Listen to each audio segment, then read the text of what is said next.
മൂകം കരോതി വാചാലം പങ്കും ലംഘയത്തെ ഗിരിം യത്കൃപാതമഹം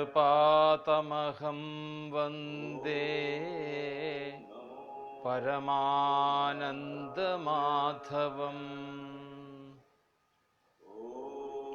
സദാശിവസമാരംഭാം ശങ്കരാചാര്യമധ്യമാം അസ്മദാചാര്യപര്യന്താം വന്ദേ ഗുരുപരംപരാം. അജ്ഞാനതിമിരാന്ധസ്യ ജ്ഞാനാഞ്ജനശലാകയാൽ ചക്ഷുരുന്മീലിതം യേന തസ്മൈ ശ്രീ ഗുരവേ നമഃ. ഗുരവേ സർവലോകാനാം ഭിഷജേ ഭവരോഗിണാം നിധയേ സർവവിദ്യാനാം ദക്ഷിണാമൂർത്തയേ നമഃ.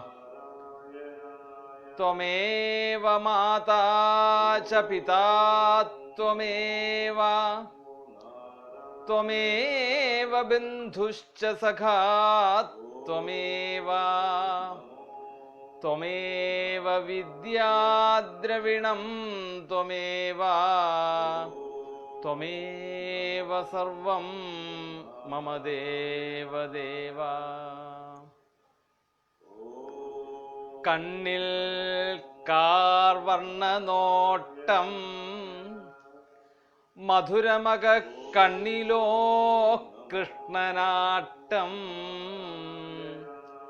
മന്ദസ്മേരാഭമാസ്യം മനസി മൃദു കുമ്പിളിൽ മന്ദഹാസം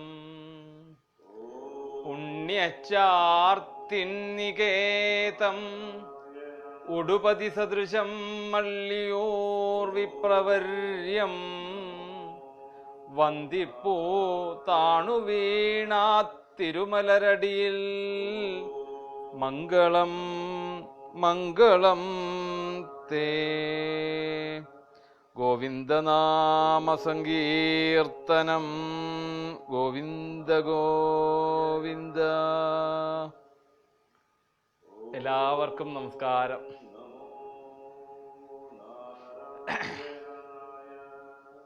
പതിപോലെ അല്ലെ, എല്ലാ ഭാരങ്ങളും കുറച്ചു നേരത്തേക്ക് നമുക്ക് മാറ്റിവെക്കാം. ജീവിതത്തിൽ എന്ത് പ്രവൃത്തിയായിക്കോട്ടെ, എന്ത് കർമ്മങ്ങളായിക്കോട്ടെ, ഇതിനെയൊക്കെ നിയന്ത്രിക്കുന്നത് ഈശ്വരനാണ്, സംശയമില്ല. അപ്പൊ ആ പ്രവൃത്തികളുടെ പ്രവർത്തന ഫലവും അതും ഈശ്വരനായിക്കൊണ്ടാണ്. നമ്മൾ വെറും ഒരു യന്ത്രപാവകളെ പോലെയാണെന്ന് ആദ്യം ധരിക്കുക. നമ്മളുടെ ജീവിതത്തിൽ പല രീതിയിലുള്ള ഉത്തരവാദിത്വങ്ങൾ, വിഷമങ്ങൾ, അല്ലെ, രോഗങ്ങൾ ഉണ്ടാവും. മക്കളെക്കുറിച്ചുള്ള ഓർമ്മകൾ, അച്ഛനെക്കുറിച്ചുള്ള ഓർമ്മകൾ, ഇങ്ങനെയുള്ള ധാരാളം ഉത്തരവാദിത്വങ്ങളും ഒക്കെ നമ്മളെ പിടിച്ചു വലിക്കുകയാണ്. അതെല്ലാം ഒന്ന് മാറ്റി വയ്ക്കുക. തുറന്ന മനസ്സോടുകൂടി ഭാഗവതത്തിന് മുമ്പിലേക്ക് വരിക. ആ ഇന്ദ്രിയങ്ങളെ കൂടി എന്ത് ചെയ്യണം? ഇന്ദ്രിയങ്ങളെ കൂടി ഭാഗവതം കേൾക്കാൻ വരൂ. ഏ കണ്ണേ, ഏ നാക്കേ, ഏ മൂക്കേ, അല്ലേ, അവരെയും കൂടി ഭാഗവതത്തിന് മുമ്പിലേക്ക് കൊണ്ടുവരിക. പിന്നെ സദാചാരം. ഭാഗവത്തില് പലതും പറയുമ്പോൾ ചിലപ്പം ആവർത്തന വിരസത ഉണ്ടാവാം. ആയിക്കോട്ടെ, നമ്മൾ ആവർത്തന വിരസത വരുമ്പോഴേക്ക് നമ്മൾ എന്ത് ചെയ്യുക? അതൊന്ന് കണ്ണടക്കി അവിടെ അങ്ങനെ കണ്ണടച്ചുകൊണ്ടാണേലും നമ്മൾ വീണ്ടും വീണ്ടും ഇത് കേൾക്കുമ്പോഴേ നമുക്ക് ആ ഇതിലേക്ക് എത്തുള്ളൂ. അതുകൊണ്ട് മാത്രം പറയുന്നതാണ്. കേൾക്കുന്ന ഓരോ വാക്കുകളിലും ഓരോ തത്വങ്ങളുണ്ടാവും. ആ തത്വവിചാരങ്ങൾ നമ്മളുടെ ജീവിതത്തിലേക്ക് പകർത്തണം. അപ്പം ആ ജീവിതത്തിലേക്ക് പകർത്തുമ്പോൾ നമുക്ക് നല്ല മാറ്റങ്ങൾ ഇതിൽ നിന്നും ഉണ്ടാവും തീർച്ചയായിട്ടും. ഇനി ഭാഷ, ലൗകിക ഭാഷയായിട്ടുള്ള കഥകളിലൂടെ മാത്രം പോകാതെ അതിൻ്റെ ഉള്ളിൽ ഒളിഞ്ഞിരിക്കുന്ന തത്വങ്ങൾ, ആ തത്വങ്ങളെയാണ് നമുക്ക് ആവശ്യം, അല്ലേ? നമുക്ക് വേണ്ടത് ശാന്തിയാണ്, സമാധാനമാണ് ജീവിതത്തിൽ. ആ ജീവിതത്തിൽ സമാധാനം കിട്ടണമെങ്കിൽ എന്ത് ചെയ്യണം? കഥകൾ മാത്രം അല്ലേ സ്വീകരിച്ചാൽ പോരാ, അതിൽ നിന്ന് തരുന്ന ആ തത്വങ്ങളെ കൂടി ജീവിതത്തിലേക്ക് കൊണ്ടുവരാൻ തയ്യാറാവണം. ഓക്കെ, ഇനി നമുക്ക് ജീവിതത്തിൽ നമ്മളെന്നും ആർജിക്കേണ്ടതായിട്ടുള്ളതും ഓർക്കേണ്ടതായിട്ടുള്ള ഒരു കാര്യം എന്താണെന്ന് വെച്ചാൽ, എല്ലാ കർമ്മങ്ങളിലും നമുക്ക് സത്യത്തെ നീതിപൂർവം ചെയ്യാൻ സാധിക്കണം. ആ സത്യത്തെ പരമപൊരുളായിട്ടുള്ള ഭാഗവതത്തിൻ്റെ തന്നെ, അല്ലെങ്കിൽ ഭാഗവതം തന്നെ സത്യസ്വരൂപനാണ്. ആ സത്യസ്വരൂപനായിട്ടുള്ള ഭാഗവതത്തിൻ്റെ ദിവ്യ മന്ത്രം ഒരു 3 ജപിച്ചുകൊണ്ട് നമുക്ക് ആരംഭിക്കാം.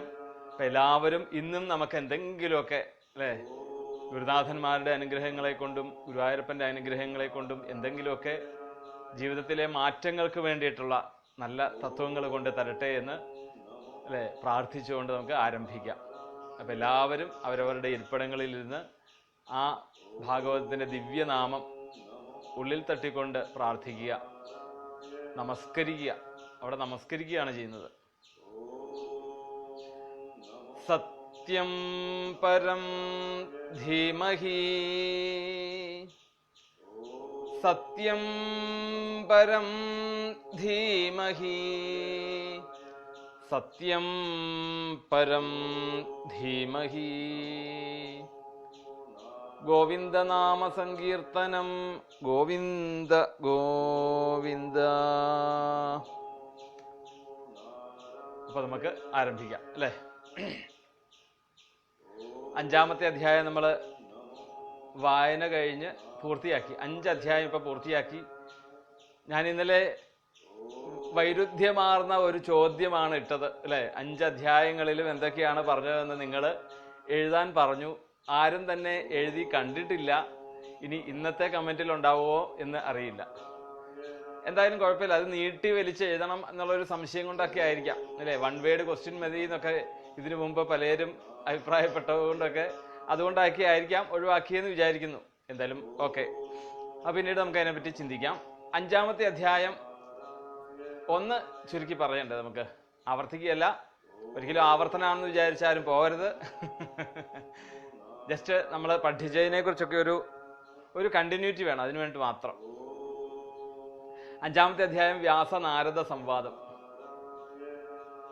ജ്ഞാനിയായിട്ടുള്ള വ്യാസൻ, ജ്ഞാനിയായിട്ടുള്ള നാരദ മഹർഷി വന്ന് അല്ലേ, അവർ തമ്മിലുള്ള സംവാദത്തിൽ നിന്നും ഉണ്ടായിട്ടുള്ള ഒരു ജ്ഞാനമാണ് 5-ാമത്തെ അധ്യായം, അല്ലെങ്കിൽ ഈ ഭാഗവതം എന്ന് വേണേൽ പറയാം. ഈ വേദവ്യാസനായിക്കോട്ടെ നാരദ മഹർഷി ആയിക്കോട്ടെ, രണ്ടുപേരും ആരാണ്? ഭഗവത് അവതാരങ്ങളാണ്. അപ്പോൾ ഒരാൾക്ക് മേലെയാണ് എന്ന് ചിന്തിക്കുന്നത് മൂഢത്വമാണ് അല്ലേ. അപ്പൊ എന്താണ്? ലീലാവതാരേണ ഭഗവാൻ ഇവിടെ ഒരു നാടകം കളിക്കുകയാണ് അല്ലേ. നമ്മള് മിസ്റ്റർ മരുമകൻ എന്നുള്ളൊരു സിനിമയുണ്ട്. ആ സിനിമയിലെ ഒരു ഡയലോഗാണ് ഇപ്പോൾ ഓർമ്മ വരുന്നത്. എന്താണ്? ലൈഫ് ഈസ് ബ്യൂട്ടിഫുൾ അല്ല, ലൈഫ് ഈസ് എ ഡ്രാമ. അതില് ആ ഡ്രാമയില് God is the director, world is the stage of drama. പിന്നെയോ we are the actors in the drama. അപ്പം ഇതൊരു ഡ്രാമ തന്നെയാണ് ശരിക്ക്. അപ്പൊ ആ ഡ്രാമയിലെ ആക്ടേഴ്സ് എന്ന് പറയുന്നത് നമ്മളാണ്. ഇതില് ഭഗവാനും ഒരു ആക്ട് ചെയ്യാൻ വേണ്ടി നമ്മളുടെ ഇടയിലേക്ക് മനുഷ്യ രൂപത്തിൽ വന്നിരിക്കുകയാണ്. അപ്പൊ അതുപോലെ തന്നെയാണ് ആ ഭഗവാൻ തന്നെയാണ് ആര്? ഈ വേദവ്യാസ മഹർഷി ആയിക്കോട്ടെ, ശ്രീനാരദ മഹർഷി ആയിക്കോട്ടെ, ആ ഒരു ബോധം നമുക്കുണ്ടാവണം. അപ്പൊ നമുക്ക് നാരദനാണോ വേദവ്യാസ മഹർഷിയാണോ ഉയർന്നത് താഴ്ന്നത് എന്നുള്ളൊരു ചിന്ത ഒരിക്കലും ഉണ്ടാകരുത്. അത് ഉണ്ടായാൽ അത് മൂഢത്വമാണ് എന്ന് മനസ്സിലാക്കുക. ഓക്കെ, അപ്പൊ എന്തിനു വേണ്ടിയിട്ടാണ് അവരുടെ സംഗമം? അവരുടെ സംഗമം നമ്മളുടെ ഭാഗവതം നമുക്ക് ജനങ്ങൾക്ക് വേണ്ടി ഭാഗവതം രചിക്കാൻ ഒരു കാരണമാകുക, അത്രേ ഉള്ളൂ. ആ കാരണത്തിന് വേണ്ടിയിട്ട് വന്നു. നാരദ മഹർഷിയായിട്ടുള്ള സംഭാഷണത്തിൽ നിന്ന് നമുക്ക് മനസ്സിലായി അല്ലേ, വേദവ്യാസ മഹർഷി ആഗ്രഹിക്കുന്നതും നാരദ മഹർഷി കൊടുക്കാൻ തയ്യാറായിട്ടും ഉള്ളത് ഒന്ന് തന്നെ അല്ലെ. വൈദ്യൻ ഇച്ഛിച്ചതും പാല്, രോഗി വൈദ്യൻ കൽപ്പിച്ചതും രോഗി ഇച്ഛിച്ചതും പാല് എന്ന് നമ്മളൊരു പഴഞ്ചൊല്ല് പറയും. അതേ രീതി തന്നെ. അങ്ങനെ നാരദ മഹർഷി തന്റെ പൂർവജന്മ വൃത്താന്തം പറഞ്ഞുകൊണ്ടിരിക്കുന്നു. ആ പൂർവജന്മ വൃത്താന്തത്തിലൂടെയൊക്കെ എന്താണ് അവിടെ മനസ്സിലാക്കിയത്? എന്താണ് അവിടെ മനസ്സിലാക്കി തരുന്നത്? എന്താണ്? നാരദ മഹർഷി ഇതിലെ അവസാനമാകുമ്പോഴത്തേക്കും പറയുന്നുണ്ടല്ലേ, എന്താണ്, നെയ്യ് കൊണ്ടുണ്ടായിട്ടുള്ള ദീനത്തെ മാറ്റുക എന്ന് പറഞ്ഞാൽ ഈ ഭൗതിക കർമ്മങ്ങളിലൂടെ തന്നെ, ആ കർമ്മത്തിലൂടെ തന്നെ യഥാർത്ഥ ലക്ഷ്യസ്ഥാനത്തിലേക്ക് ജനങ്ങളെ എത്തിക്കുവാൻ തയ്യാറാക്കുക ജനങ്ങളെ. അപ്പൊ ജനങ്ങളുടെ എന്താണോ ജനങ്ങൾക്ക് വേണ്ടത്, ആ വേണ്ടത് കാര്യങ്ങളെ പറഞ്ഞു കൊടുക്കുക. അതാണ് കർമ്മങ്ങളെ കുറിച്ച് തന്നെയല്ലാതെ ഈ കർമ്മത്തെ എങ്ങനെയാണ് പ്രാക്ടിക്കലായിട്ട് ചെയ്യേണ്ടത് എന്ന് ജനങ്ങൾക്ക് പറഞ്ഞു കൊടുക്കണം. അതാണ് ജനങ്ങളോട് പ്രിയമായിട്ടാണ് അങ്ങയുടെ ഈ ഗ്രന്ഥരചനയെങ്കിൽ അവിടെ പ്രധാനപ്പെട്ട കഥാപാത്രം ആരായിരിക്കണം? ജനങ്ങളായിരിക്കണം. അത് സ്വാഭാവികമാണല്ലോ അല്ലേ. ഒരു കഥാപാത്രത്തെ അല്ലെ ആർക്ക് വേണ്ടിയിട്ടാണോ അങ്ങ് എഴുതുന്നത്, അങ്ങനെയാണെങ്കിൽ അവിടുത്തെ അതിലെ യഥാർത്ഥ കഥാപാത്രം ജനങ്ങളായിരിക്കണം. ആ ജനം എന്ന് പറയുന്നത് തന്നെയാണ് ഈശ്വരൻ. അതുകൊണ്ടാണ് ഭഗവത് തത്വത്തെക്കുറിച്ച് തന്നെ അങ്ങ് എഴുതണം എന്ന് പറഞ്ഞത്. അങ്ങനെ എൻ്റെ ഒരു അനുഭവകഥ ഞാൻ അങ്ങേക്ക് പറഞ്ഞുതരാം എന്ന് പറഞ്ഞുകൊണ്ട് പൂർവജന്മ വൃത്താന്തം പറഞ്ഞ് ഒരു ഘട്ടത്തിൽ ഇപ്പൊ എത്തി അല്ലെ. അവസാനം പറഞ്ഞു ജ്ഞാനിയായിട്ടുള്ളവനെ ത്വം അഭ്രശ്രുത എന്ന് പറഞ്ഞാല് അങ്ങേക്ക് ഇനി ജ്ഞാനത്തിന് അപ്പുറത്തേക്ക് പോകാനൊന്നുമില്ല. അത്ര കണ്ട് ജ്ഞാനത്തിന്റെ അങ്ങേയറ്റം എത്തിയ ആളെ അങ്ങ് ജനങ്ങൾക്ക് വേണ്ട കാര്യങ്ങളെ അങ്ങ് പറഞ്ഞു കൊടുക്കണം. അങ്ങ് ഒക്കെ പറയുമ്പോൾ എന്തായും അത് വേദവാക്യം പോലെ അങ്ങ് അവർ സ്വീകരിക്കും. അതുകൊണ്ട് മനുഷ്യന് വേണ്ടതായിട്ടുള്ള കാര്യങ്ങളെ അങ്ങ് പറഞ്ഞു കൊടുക്കുക എന്ന് പറഞ്ഞപ്പോഴാണ് ആ 6-ാമത്തെ അധ്യായത്തില് ഇനി വേദവ്യാസ മഹർഷി കുറച്ച് ചോദ്യങ്ങളൊക്കെ ചോദിക്കുകയാണ്. നാരദ മഹർഷി ഇത്രയും പറഞ്ഞു കഴിഞ്ഞപ്പോഴത്തേക്കും നാരദ മഹർഷി ഭഗവാനെ കണ്ട ഒരാള് എന്നുള്ള നിലയിൽ ആ അറിയാനുള്ള ഒരു ജിജ്ഞാസ കൂടി വേദവ്യാസ മഹർഷിക്ക്. അവിടെ പറയാണ്, സൂതൻ ആദ്യം പറയുന്നു അല്ലെ, സൂത ശൗനക സംവാദമാണ് നടക്കുന്നത് നമുക്കറിയാം. അപ്പൊ സൂതൻ ശൗനകാദികൾക്ക് പറഞ്ഞു കൊടുക്കുന്നതിനിടയിലാണ് പരീക്ഷിത്തും ശുഗബ്രഹ്മർഷി പരീക്ഷിത്തുമുള്ള സംവാദം. അതുപോലെ തന്നെ വ്യാസ നാരദ സംവാദം വരും. ഇനി വിതുര മൈത്രേയ സംവാദങ്ങൾ. അപ്പം ഒരു കഥ പറഞ്ഞു കൊടുക്കുമ്പോൾ ഇങ്ങനെ അന്ന് വേദവ്യാസ മഹർഷി നാരദ മഹർഷിയോട് പറഞ്ഞിരുന്നു എന്നുള്ള രീതിയിൽ നടക്കുന്നത് ഇപ്പൊ എവിടെയാണ്? നൈമിഷാരണ്യത്തില് ശൗനകാദികൾക്ക് പറഞ്ഞു കൊടുക്കണം. അപ്പം സൂതൻ പറയുകയാണ്, 6-ാമത്തെ അധ്യായത്തിലെ 1-ാമത്തെ ശ്ലോകം നോക്കാം. സൂത ഉവാച ഏവം നിശമ്യ ഭഗവാൻ ദേവർഷേർജന്മ കർമ്മ ച ഭൂയ പപ്രച്ഛതം ബ്രഹ്മൻ വ്യാസ സത്യവതീ സുത. സത്യവതീ പുത്രനായിട്ടുള്ള വേദവ്യാസന് ആ നാരദ മഹർഷിയുടെ ജന്മ കർമ്മങ്ങളെ കുറിച്ച് മനസ്സിലാക്കിയതിടത്തോളം ഇനിയും എന്തൊക്കെയോ കാര്യങ്ങള് ഭൂയ പപ്രച്ഛതം ബ്രഹ്മൻ, ആ ഭഗവാനുമായിട്ടുള്ള സംബന്ധത്തെക്കുറിച്ച് കൂടുതൽ അറിയാൻ വേണ്ടിയിട്ട്. കാരണം ഒരാൾ അനുഭവ കഥ പറയുമ്പോൾ എങ്ങനെയാണ് അങ്ങേക്ക് ഇത്ര വലിയൊരു അനുഭവം ഉണ്ടായത്, അത് മുഴുവൻ കഥ പറയൂ എന്നുള്ളൊരു ജിജ്ഞാസ കൂടി വേദവ്യാസ മഹർഷിക്ക്. അങ്ങേക്ക് എങ്ങനെയാണ് ഇത്ര ഉറപ്പായിട്ട് എന്നോട് പറയാൻ സാധിക്കുന്നത്? ഇത് ഭഗവാൻ അല്ലെങ്കിൽ മനുഷ്യന് വേണ്ടതായിട്ടുള്ളതാണ് അങ്ങ് പറയേണ്ടത്. ഇതൊക്കെ അങ്ങേക്ക് എങ്ങനെ അങ്ങയുടെ ഉള്ളിൽ തോന്നി? അപ്പം ഈശ്വരേച്ഛയുണ്ട് അല്ലെങ്കിൽ ഈശ്വര സാക്ഷാത്കാരം കിട്ടിയ ഒരാള് എന്നുള്ള നിലയിൽ ആ ഭഗവാനുമായിട്ടുള്ള സംവേദം എങ്ങനെയൊക്കെയാണ് എന്നറിയാനൊരു ജിജ്ഞാസ കൂടി അല്ലെ. നമുക്കൊക്കെ അങ്ങനെയാണ് അല്ലെ. ഇപ്പൊ ബദരിയില് പോയിട്ടുള്ളവര് അല്ലെങ്കിൽ വേണ്ട ഏതെങ്കിലും ഒരു വിനോദ യാത്രയ്ക്ക് പോകുന്ന ഒരു കഥ നമ്മളോട് പറയുമ്പോൾ അവിടെ ചെന്നിട്ട് പിന്നെ എങ്ങനെയൊക്കെയാണ് ഇപ്പൊ ഇദ്ദേഹത്തിന്റെ ഈ കഥ പറച്ചിലൂടെ ആ രംഗം മുഴുവൻ നമ്മൾ കാണുകയാണ്. ഇപ്പൊ അമേരിക്കയിലെ വാർത്തകൾ പറയുമ്പോൾ നമ്മൾ അമേരിക്കയിലൂടെ ഇങ്ങനെ നടക്കുകയാണ്. അപ്പൊ നമുക്ക് കൂടുതൽ നമ്മളവിടെ പോകുന്നില്ലെങ്കിൽ പോലും എന്താണ്, നമുക്ക് ആ അമേരിക്ക ഇങ്ങനെ കണ്ടോണ്ട് ലോസ് ഏഞ്ചൽസും ഇല്ലെങ്കിൽ ഇങ്ങനെയുള്ള അവിടുത്തെ എല്ലാ സ്ഥലങ്ങളും നമ്മളിങ്ങനെ നമ്മളുടെ മനോരഥത്തിലൂടെ കണ്ടുകൊണ്ട് പോവുകയാണ്. അതേ രീതിയിലാണ് ആരുടെ വർണ്ണന? ഈ കൂട്ടുകാരന്റെ വർണ്ണന എന്ന് പറഞ്ഞാലാണ് നാരദ മഹർഷി. നാരദ മഹർഷിയും അതുപോലെ തന്നെ വർണ്ണിച്ചുകൊണ്ടിരുന്നപ്പോ ചോദിക്കാൻ ഇങ്ങനെ ആ ജിജ്ഞാസയായി ചോദിക്കാനുള്ള ഇത് ഭൂയഃ പപ്രച്ഛതം ബ്രഹ്മൻ വ്യാസ സത്യവതീ സുത. ചോദിക്കാൻ ആരംഭിച്ചു. എന്നിട്ട് ചോദിച്ചു. അത് കഴിഞ്ഞ് വേദവ്യാസ മഹർഷി പറയുകയാണ് അവിടെ. ഇനിയിപ്പം അല്ലെ, ഇതിപ്പോ സൂതൻ പറഞ്ഞാണ്.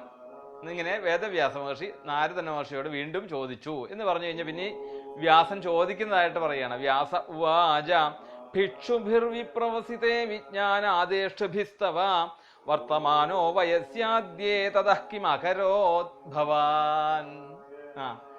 അല്ല നാരദ മഹർഷേ, അങ്ങ് ആ യോഗീശ്വരനായിട്ടുള്ള സന്യാസിമാരുടെ കൂടെ താമസിച്ചപ്പോൾ ഉണ്ടായിട്ടുള്ള അങ്ങയുടെ ആ ഒരു മാനസിക ഉല്ലാസം അവര് പോയതിന് ശേഷം ഉണ്ടായോ? അല്ലെങ്കിൽ അവര് പോയി കഴിഞ്ഞപ്പോഴേക്കും അങ്ങയുടെ സാധാരണ നിലയിലേക്കുള്ള ജീവിതത്തിലേക്ക് വീണ്ടും ആ ദാസി പുത്രനായിക്കൊണ്ട് അമ്മയുടെ സാരി തുമ്പിൽ പിടിച്ചുകൊണ്ട് ആ ബ്രാഹ്മണ ശ്രേഷ്ഠന്റെ ഗൃഹത്തിൽ വസിക്കുന്ന ആ ഒരു സാധാരണ ജീവിതത്തിലേക്ക് അങ്ങ് മാറിയില്ലേ? പിന്നെ എങ്ങനെയാണ് അങ്ങക്ക് ഈ ഒരു രൂപത്തെ, ഈ ഒരു നാരദ ജന്മത്തെ അങ്ങക്ക് സിദ്ധിക്കാൻ സാധിച്ചത്? അത് തന്നെയല്ല, ഈ കൽപ്പങ്ങൾ തന്നെ അങ്ങ് ഒരു കൽപ്പത്തിന് ശേഷമാണ് അങ്ങ് ഈ നാരദ വേഷം സ്വീകരിച്ചത് അല്ലേ? അപ്പം ഈ കാലം എന്നത് ശരിക്ക് ഓർമ്മകളെ മറയ്ക്കുന്നതാണ് കാലം. അപ്പൊ ഈ കൽപ്പങ്ങൾ പോലും മാറിയിട്ടും മറ്റൊരു കൽപ്പത്തിൽ അങ്ങ് ജനിക്കുക എന്ന് പറയുമ്പോൾ എങ്ങനെയാണ് ഇതൊക്കെ പൂർവ്വജന്മ സ്മരണയൊക്കെ അങ്ങേക്ക് ഉണ്ടായത് എന്നൊന്ന് പറഞ്ഞു തരൂ. വർത്തമാനോ വയസ്യാദ്യേ തതഃ കിമകരോത് ഭവാൻ. പിന്നീടുള്ള കാലങ്ങള് അങ്ങ് എങ്ങനെയാണ് കഴിച്ചു കൂട്ടിയത് എന്നറിയാനൊരു ആഗ്രഹം എന്ന് പറയാണ്. മൂന്നാമത്തെ ശ്ലോകം നോക്കാം. സ്വയംഭുവക്കയാ വൃത്യാ വർത്തിതം തേ പരം വയാ കഥം ചേതമുദസ്രാക്ഷി കാലേ പ്രാപ്തേ കലേവരം. അവിടെ ഇനി ആ എന്താണ് അദ്ദേഹത്തെ ഒന്ന് സംബോധന ചെയ്യുന്നതിനൊരു വ്യത്യാസം. സ്വയംഭുവക്കയാ വൃത്യ, സ്വയംഭുവ എന്നാണ് സംബോധന. ആരാണ് സ്വയംഭുവ? സ്വയംഭുവിന്റെ പുത്രനാണ് സ്വയംഭുവൻ. ആരാണ് സ്വയംഭൂ? സ്വയമേ ഭൂജാതനായിട്ടുള്ള ആരാണ്? ഭഗവാന്റെ നാഭീകമലത്തിങ്കൽ നിന്നും പത്മത്തിൽ നിന്നും ഉണ്ടായിട്ടുള്ള ബ്രഹ്മാവാണ് സ്വയംഭു അല്ലെ? ആ സ്വയംഭുവിന്റെ പുത്രനാണ് സ്വയംഭുവ എന്നുള്ള വിശേഷണം. കാരണം ആ ഭഗവാനോടുള്ള അടുത്ത ആള് ആണല്ലോ എന്നുള്ള രീതിയിലേക്കാണ് വീണ്ടും ചോദിക്കുന്നത്. സ്വയംഭുവക്കയാ വൃത്യാവർത്തിതം തേ പരം വയാ കഥം ചേതമുദസ്രാക്ഷി കാലേ പ്രാപ്തേ കലേവരം. അങ്ങ് എങ്ങനെയാണ് അങ്ങയുടെ പഴയ ശരീരത്തെ ഉപേക്ഷിച്ച് ഇപ്പോൾ നാരദൻ എന്നുള്ള രീതിയിൽ അങ്ങ് വീണ്ടും ഈ നാരദനിലേക്ക് എത്താൻ ദാസീപുത്രനായിക്കൊണ്ട് ഉള്ള ആ ശരീരം അല്ലെ, ആ ദാസീപുത്രനായിട്ടുള്ള ആ കളയവരം എന്ന് പറഞ്ഞ ശരീരത്തെ ഉപേക്ഷിച്ച് ഇന്ന് നാരദ മഹർഷിയുടെ ശരീരത്തെ സ്വീകരിക്കാൻ എന്താണ് അവിടെ സംഭവിച്ചത്? അത് ആ കൽപ്പത്തിലെ കാര്യങ്ങളൊക്കെ എങ്ങനെയാണ് അങ്ങേക്ക് ഓർമ്മ വന്നത്? ഇതൊക്കെ അറിയാൻ വേണ്ട. പ്രാക്കൽപ്പ വിഷയാമേതാം സ്മൃതിം തേ സുരസത്തമാം നഹ്യേഷ വിവിധാൽ കാലേഷ സർവനിരാകൃതി. എന്നിട്ട് പറയാണ് ദേവശ്രേഷ്ഠ. പിന്നെ അവിടെ ഇത് മാറി എന്താണ്? സുരസത്തമ, ദേവശ്രേഷ്ഠ എന്നാണ് പിന്നീട് വിളിക്കുന്നത്. കാരണം ആ വേദവ്യാസ മഹർഷിയുടെ ഓരോ സംബോധനയിൽ കൂടി ആ ഈശ്വരനിലേക്ക് അടുപ്പിച്ച ആളാണ് നാരദ മഹർഷി എന്ന് ആര് ധരിച്ചിട്ടുണ്ട് എന്ന് വേദവ്യാസ മഹർഷി ധരിച്ചിട്ടുണ്ട് എന്ന് അറിയിക്കുക, അത്രേ ഉള്ളൂ അല്ലെ? ഈ സംബോധനയിൽ പോലും അതിന് പ്രാഗൽഭ്യമുണ്ട് എന്ന് പറയാണ്. എന്നിട്ട് പറയുകയാണ് അവിടെ സർവവും ഈ പ്രാകൽപ്പ വിഷയാമേതാം സ്മൃതിം തേ സുരസത്വമാ നഹ്യേഷ വിവിധാൽക്കാല ഏഷ സർവനിരാകൃതി. അതായത് കാലം തന്നെ ശരിക്ക് എല്ലാത്തിനെയും മറയ്ക്കപ്പെടുന്നതാണ് കാലം അല്ലെ? നമുക്കറിയാം, കുറച്ച് നാളുകൾ മുമ്പോട്ട് പോകും തോറും നമ്മളുടെ ഓർമ്മകൾ കുറഞ്ഞു വരും അല്ലേ? ഇപ്പൊ നമുക്ക് കൊച്ചുകുട്ടികളായിരുന്ന സമയത്ത് എന്തൊക്കെ ചെയ്തിട്ടുള്ള ലീലകള് ഇപ്പൊ എൻ്റെ കൂട്ടുകാരന്മാരായിട്ടുള്ള മധുജി വർമ്മ ഒക്കെ ഇതിൽ വരുന്നുണ്ട്. ഞങ്ങൾ തമ്മിലൊക്കെ സ്കൂളിൽ പഠിക്കുന്ന സമയത്ത് 10ാം ക്ലാസ്സിലും അല്ലെങ്കിൽ 9ാം ക്ലാസ് 8ാം ക്ലാസ്സിലൊക്കെ പഠിക്കുന്ന സമയത്ത് ഉണ്ടായിട്ടുള്ള പഴയ ഫോട്ടോകൾ പോലും കണ്ടാല് നമ്മൾ ആരാന്ന് പോലും നമുക്ക് കണ്ടാൽ തിരിച്ചറിയാൻ മേലാത്തൊരവസ്ഥ. അപ്പം കാലങ്ങൾ എന്താണ്? കാലങ്ങള് നമ്മളുടെ ഓർമ്മകളെ മറയ്ക്കുന്നു. അപ്പൊ ഇവിടെ അങ്ങേക്ക് എങ്ങനെയാണ് ഈ ഓർമ്മകളെയൊക്കെ തിരിച്ചു കിട്ടിയത്? കൽപ്പം പോലും കഴിഞ്ഞു അല്ലെ? ഒരു കൽപ്പം എന്ന് പറയുമ്പോൾ തന്നെ എത്ര ചതുർയുഗങ്ങൾ കഴിഞ്ഞാണ്? 1000 ചതുർയുഗങ്ങൾ കഴിയുമ്പോഴാണ് ഒരു കൽപ്പം. 1000 ചതുർയുഗങ്ങൾ എന്ന് പറയുന്നത് 14 മന്വന്തരങ്ങൾ ആയിട്ടുള്ള ഒരു മന്വന്തരം എന്ന് പറഞ്ഞാൽ 72 ചതുർയുഗമാണ്. 72 ചതുർയുഗം കൂടുമ്പോഴാണ് ഒരു മന്വന്തരാകുന്നത്. ഇങ്ങനെയുള്ള 14 മന്വന്തരങ്ങൾ കൂടുമ്പോഴാണ് ഒരു കൽപ്പമാകുന്നത്. അല്ലെ? 72 ചതുർയുഗങ്ങള്, ഈ ചതുർയുഗങ്ങള് 1000 ചതുർയുഗങ്ങൾ കഴിയുമ്പോഴാണ് ഒരു കൽപ്പമാകുന്നത്. അപ്പൊ ഇത്രയും കാലം കഴിഞ്ഞിട്ടും അങ്ങയുടെ അടുത്ത കൽപ്പത്തിലേക്ക് എത്തിയപ്പോഴും എങ്ങനെയാണ് മുൻ ജന്മത്തെക്കുറിച്ചൊക്കെ ഓർമ്മ വന്നത് എന്ന് അവിടുന്ന് ചോദിച്ചു. ഇങ്ങനെ ആ 3 ശ്ലോകങ്ങളെ കൊണ്ട് ചോദ്യം കഴിഞ്ഞപ്പോൾ ഇനി നാരദ മഹർഷി ഇതാ പറയാൻ തുടങ്ങുകയാണ് നാരദ മഹർഷിയുടെ ആ ജന്മവൃത്താന്തങ്ങളെ കുറിച്ച്. നാരദ ഉവാച ഭിക്ഷുഭിർവിപ്രവസിതേ വിജ്ഞാനാധേഷ്ഠിഭിർമമ വർത്തമാനോ വയസ്യാദ്യേ വിജ്ഞാനാധേഷ്ഠിഭിർമമ. ആ ചോദിച്ച പോലെ തന്നെ ഉത്തരം അങ്ങോട്ട് തിരിച്ചു പറയാ. ചോദിച്ചത് എന്താണ്? ആ ഭിക്ഷുക്കൾ പോയതിന് ശേഷം അങ്ങേക്ക് എങ്ങനെയായിരുന്നു അങ്ങയുടെ ജീവിതകാലം എന്ന് ചോദിച്ചപ്പോൾ അതിനുള്ള മറുപടി അതേപോലെ തന്നെ, ഭിക്ഷുഭിർ വിപ്രവസിതേ വിജ്ഞാനാധേഷ്ഠിഭിർമമ. അവര് ആ വിജ്ഞാനത്തെ പകർന്നു തന്ന ഭിക്ഷുക്കള് പോയതിനു ശേഷം വർത്തമാനോ വയസ്യാദ്യേ തത ഏതത് അകാരഷം, ഞാൻ ദാ ഇപ്രകാരമൊക്കെയാണ് ഞാൻ ചെയ്തത് എന്ന് പറഞ്ഞുകൊണ്ട് അവിടെ ആ നാരദ മഹർഷി തൻ്റെ കഥകൾ പറയുന്നു. നാരദൻ പറഞ്ഞു, വ്യാസമഹർഷിയെ പിന്നീട് ഞാൻ പഴയ പോലെ തന്നെയുള്ള ആ അമ്മയുടെ സഹവാസം. അമ്മയ്ക്കാണെങ്കിൽ എന്താണ്, അമ്മയ്ക്ക് ഈ കാര്യത്തിൽ ഒന്നും യാതൊരു താല്പര്യവും ഉണ്ടായിരുന്നില്ല അല്ലേ? അവിടെ ഉണ്ണി ഇവരെ പരിചരിക്കുന്നതുകൊണ്ട് മാത്രം ആ സമയത്ത് എന്നെ അമ്മ യാതൊരു രീതിയിലും അതിൽ നിന്ന് പിന്തിരിപ്പിച്ചില്ല എന്ന് മാത്രം. അവരങ്ങ് പോയി കഴിഞ്ഞപ്പോഴത്തേക്ക് എന്തായി, പഴയ രീതിയിൽ അമ്മയ്ക്ക് എന്നോടൊരു പ്രത്യേക ഒരു മമത കൂടി. ഏകാത്മജാമേ ജനനി യോഷിൻമൂഢാച കിങ്കരീ മയ്യാത്മജേനന്യഗതൗ ചക്രേ സ്നേഹാനുബന്ധനം. ഈ അമ്മമാർക്കാണ് കുട്ടികളോട് ഏറ്റവും കൂടുതൽ ഒരു എന്താണ് മമതാബോധം, അല്ലെങ്കിൽ ഒരു അമ്മമാരുടെ സ്നേഹം അതെത്രയായാലും പറഞ്ഞാൽ മനസ്സിലാകില്ല. അതുപോലെയാണ്. അപ്പം ഇവിടെ ഒരു പുത്രനായിട്ടുള്ള എന്നെ ഏകാത്മജാമേ ജനനീയോഷിൻമൂഢാച കിങ്കരി, ഒരു മകൻ ആയിട്ടുള്ള എന്നെ അമ്മയാണ് വല്ലാണ്ട് വാത്സല്യിച്ച് മയ്യ ആത്മജേനന്യഗതോ ചക്രേ സ്നേഹാനുബന്ധനം. കാരണം അമ്മ തന്നെ അവിടെ ആ ബ്രാഹ്മണരുടെ കൊട്ടാരത്തില് അല്ലെ ഒരു ദാസിയായിട്ട് വളരുമ്പോൾ എന്നെ എത്ര കണ്ട് ശ്രദ്ധിക്കാൻ പറ്റുമോ എന്നുള്ളത് തന്നെ അറിയില്ല അമ്മയ്ക്ക്. പക്ഷെ അമ്മയ്ക്ക് ഒരു കാര്യത്തിലൂടെ എന്നെ എപ്പോഴും പരിരക്ഷിക്കാൻ പറ്റും. എങ്ങനെയാണ്? ചക്രേ സ്നേഹാനുബന്ധനം. അല്ലെ? നമുക്ക് ദുരന്തങ്ങളൊക്കെ കാണുമ്പോൾ അറിയാൻ സാധിക്കും. ഇപ്പൊ ഈ ഇന്നത്തെ ഒരു പത്രത്തിലും കൂടെ കണ്ടു, മൂന്നാറിലുണ്ടായ ദുരന്തത്തില് ഒരമ്മയുടെ ആ മാറത്തേക്ക് മോനെ കെട്ടിപ്പിടിച്ച് കിടക്കുന്ന ഒരു, അവര് മണ്ണിനടിയിൽ പോയിട്ട് പിന്നെ തിരിച്ച് കിട്ടിയപ്പോഴാണ്, പക്ഷെ രണ്ടുപേരും ഇല്ലാണ്ടായി. എങ്കിലും ആ മാറോട് ചേർത്ത് നിർത്തുന്നത് അമ്മയ്ക്ക് മാത്രമേ അത് സാധിക്കുകയുള്ളൂ എന്നാണ് അല്ലേ? അമ്മ എന്ന് പറയുമ്പോൾ ആ മകനെ എപ്പോഴും തീരാത്തതായിട്ടുള്ള പ്രേമഭാവമാണ് അമ്മയുടേത്. അപ്പൊ ആ ഒരു പ്രേമഭാവമാണ് എന്നിലും, നാരദ മഹർഷി പറയാണ്, എന്നിലും ഉണ്ടായത്. അതുകൊണ്ട് എന്താണ് പറ്റിയത്?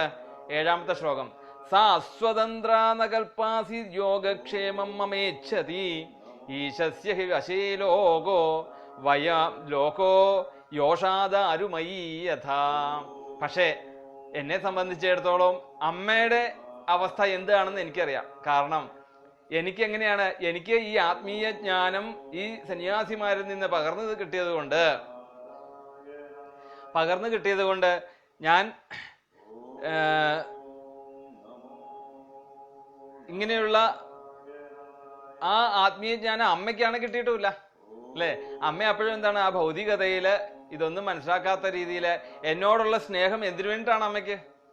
എന്നെ കുറച്ചൊന്ന് പഠിച്ച് വലുതാക്കണം അല്ലെ, നല്ലൊരു യോഗ്യതയിലേക്ക് എത്തി നല്ലൊരു സമ്പത്ത് കിട്ടുന്നതായിട്ടുള്ള ജോലി ഉണ്ടാക്കണം. ഇങ്ങനെയുള്ള തുച്ഛമായിട്ടുള്ള ക്ഷണികമായിട്ടുള്ള ഭൗതിക മേന്മയ്ക്ക് വേണ്ടിയിട്ടാണ് അമ്മയുടെ വളർത്തല്. എന്നാൽ എന്നെ സംബന്ധിച്ചിടത്തോളം അതല്ല.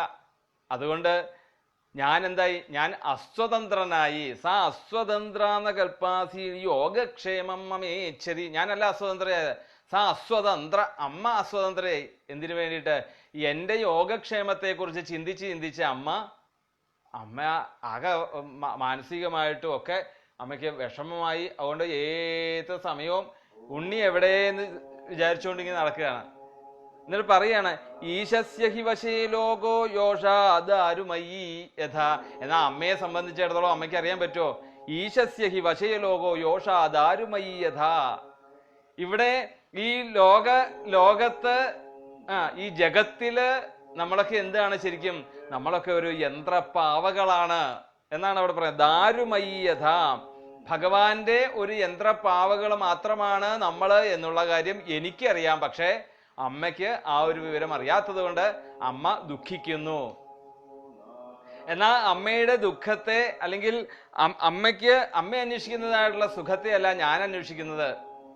ഞാൻ ആത്യന്തികമായിട്ടുള്ള പരമാനന്ദത്തെക്കുറിച്ച് ഞാൻ അന്വേഷിക്കുമ്പോൾ അമ്മ തുച്ഛമായിട്ടുള്ള, ക്ഷണികമായിട്ടുള്ള താൽക്കാലിക സുഖത്തിന്റെ പുറകെ അമ്മ പോകുന്നു. അമ്മയ്ക്ക് ഇത് പറഞ്ഞാൽ മനസ്സിലാകുകയില്ല. അങ്ങനെ ഞാൻ ആ അമ്മയുടെ ഒരു അസ്വാതന്ത്ര്യത്തോടു കൂടി അമ്മയുടെ കൂടെ ഇങ്ങനെ കഴിയുന്നു. 8ാമത്തെ ശ്ലോകം. അഹം ജത്തൽ ബ്രഹ്മകുലേ ഊഷിവാം തദവേക്ഷയാ ദിഗ്ദേശകാലാവ്യുൽപ്പന്നോ ബാലകഃ പഞ്ചഹായന. അവിടെ ദിക്ക്, ദേശം, കാലം, ദിഗ്ദേശകാലാവ്യുൽപ്പന്ന. ഇങ്ങനെ ഈ ദിക്കും ദേശവും കാലവും ഇവ എന്താണെന്നൊക്കെ യാതൊരു ബോധവും എനിക്കില്ല. അല്ലെ, എന്നെ സംബന്ധിച്ചിടത്തോളം ഞാൻ ആ കുട്ടിക്കാലത്ത് ദാസീപുത്രനായിക്കൊണ്ട് ബ്രാഹ്മണശ്രേഷ്ഠന്റെ ഗൃഹത്തിൽ ഇങ്ങനെ വളരുക.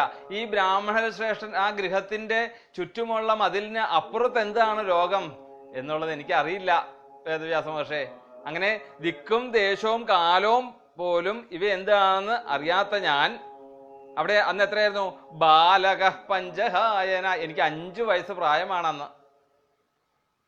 അങ്ങനെ അഹം ച തദ് ബ്രഹ്മകുലേ ഊഷിവാം തദവേക്ഷയാ. അങ്ങനെ അവിടെ അമ്മയുടെ കൂടെ ആ 5 വയസ്സ് പ്രായത്തില് ഒന്നും അറിയാൻ വയ്യാത്ത രീതിയിൽ ഞാനിങ്ങനെ ആ അമ്മയുടെ കൂടെ അവിടെ ഇങ്ങനെ ജീവിക്കുന്നു. അപ്പോഴൊക്കെ ഈ സന്യാസിമാര് പറഞ്ഞു തന്നിട്ടുള്ള ആ മന്ത്രം, നമോ ഭഗവതേ തുഭ്യം വാസുദേവായ ധീമഹി പ്രദ്യുമ്നായ അനിരുദ്ധായ നമഃ സംഘർഷണായ ച എന്നുള്ള മന്ത്രം ഞാൻ ദിവസവും അത് ഉരുവിട്ടോണ്ടിരിക്കും. ദിവസവും എന്നുള്ളതല്ല, അവര് പറഞ്ഞത് എന്താണ്? കുർവാണോ എത്ര കർമ്മാണോ, നിങ്ങൾ എപ്പോഴൊക്കെയാണോ കർമ്മങ്ങളെ ചെയ്യുന്ന ആ സമയത്തൊക്കെ ഗൃണന്തി ഗുണനാമാനി കൃഷ്ണസ്യാനുസ്മരന്തി ച. ഇതിങ്ങനെ അനുസ്മരിച്ച് ചെയ്തോളൂ. ഉണ്ണിക്ക് ഞങ്ങൾ പറഞ്ഞു തന്നിട്ടുള്ള ആ രൂപത്തെ ഉണ്ണിക്ക് ഒരിക്കൽ കാണാൻ സാധിക്കും. അപ്പോ ഈ ഉണ്ണി എന്ത് ചെയ്യും? ഉണ്ണി ഈ മന്ത്രവും ജപിച്ച് ഇങ്ങനെ ഏത് സമയവും എവിടെയെങ്കിലും പോയിരുന്ന ആ സന്യാസിമാര് പറഞ്ഞു തന്ന രീതിയിലുള്ള ആ ധ്യാനക്രമങ്ങളൊക്കെ ഇപ്പൊ എന്തായി? കുറച്ച് കൂടുതൽ സമയം കിട്ടി തുടങ്ങി. കാരണം സന്യാസിമാര് ഇപ്പൊ യാത്രയായി കഴിഞ്ഞപ്പോഴേക്കും ധാരാളം സമയമായി ഉണ്ണിക്ക്. അപ്പൊ ഉണ്ണി ഇങ്ങനെ ഈ മന്ത്രവും ജപിച്ച് ഓരോ സ്ഥലത്ത് നിന്ന് ധ്യാനിച്ചിരിക്കും. ആ ധ്യാനിച്ച് പാദം തുടങ്ങും. പാദം മുതൽ കേശം വരെയുള്ള എല്ലാ ഭഗവാന്റെ അവയവങ്ങൾ, അംഗപ്രത്യംഗങ്ങളെ ധ്യാനിക്കാൻ പറഞ്ഞു കൊടുത്തിട്ടുണ്ട് ഉണ്ണിക്ക്.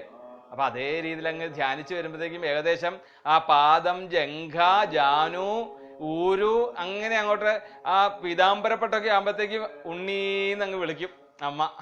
അപ്പൊ അവിടെ അങ്ങ് തീരും. ഈ ഉണ്ണിയെ വിളിക്കുന്നത് എന്തിനു വേണ്ടിയാണ്? യോഗക്ഷേമം മമേച്ഛതി.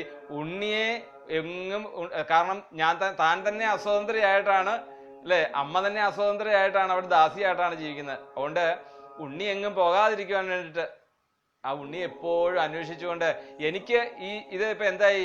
ഇതിപ്പോ എനിക്കൊരു തടസ്സമായി തുടങ്ങി. വീണ്ടും എന്തായി? വീണ്ടും ഞാൻ ധ്യാനിക്കാനിരിക്കും, പാദം മുതൽ ആരംഭിക്കും. വീണ്ടും ഉണ്ണി എന്നുള്ളൊരു വിളിയാണ്. വേദവ്യാസ മഹർഷിയെ ഇത് ശരിക്കും എന്തായി? അമ്മ എനിക്കൊരു തടസ്സമാകുന്ന ഒരു രീതിയിലേക്ക് മാറി തുടങ്ങി ശരിക്ക്. പക്ഷെ അമ്മ എന്താണ്? യോഗക്ഷേമം മമേച്ഛതി. എൻ്റെ യോഗക്ഷേമത്തിന് വേണ്ടിയാണ് അമ്മ വിളിക്കുന്നത്. അപ്പൊ രണ്ടും 2 രീതിയിലാണ് പോകുന്നതെന്ന് അർത്ഥം. ഓക്കെ, അങ്ങനെ ഇരിക്കുമ്പോഴാണ് ഏകദാ നിർഗതാം ഗേഹാ ദുഹന്തീം നിശികാം പഥി സർപ്പോദശൽപദാ സ്പൃഷ്ട കൃപണാം കാലചോദിത. അങ്ങനെ കുറച്ചു കാലം അധികം അങ്ങോട്ട് നീട്ടിയില്ല ഭഗവാൻ. ഒരിക്കല് അമ്മ പശുവിനെ കറക്കുവാൻ വേണ്ടിയിട്ട് രാത്രിയില് നിശികാം പഥി, രാത്രിയില് പശുവിനെ കറക്കുവാൻ വേണ്ടിയിട്ട് മുറ്റത്തേക്ക് ഇറങ്ങി ആ പ്രവൃത്തിയിലേക്ക് പോകാൻ തുടങ്ങിയപ്പോഴാണ് സർപ്പോദശൽപദ അസ്പൃഷ്ട കൃപണാം കാലചോദിത. അമ്മ അറിയാതെ ഒരു പാമ്പിനെ ചെന്ന് ചവിട്ടി. ആ ചവിട്ടിയില് അത് പേടിച്ചുകൊണ്ട് എന്തായി, തൻ്റെ ശത്രുവാണെന്നുള്ള രീതിയിലേക്ക് കഠിച്ചു. കൃപണാം കാലചോദിത. അവിടെ പറയാണ് ഈ കാലത്തിന്റെ കൃപ കൊണ്ട്. ആരാണ് കാലം? ശരിക്ക് ഈശ്വരൻ തന്നെയാണ് കാലം.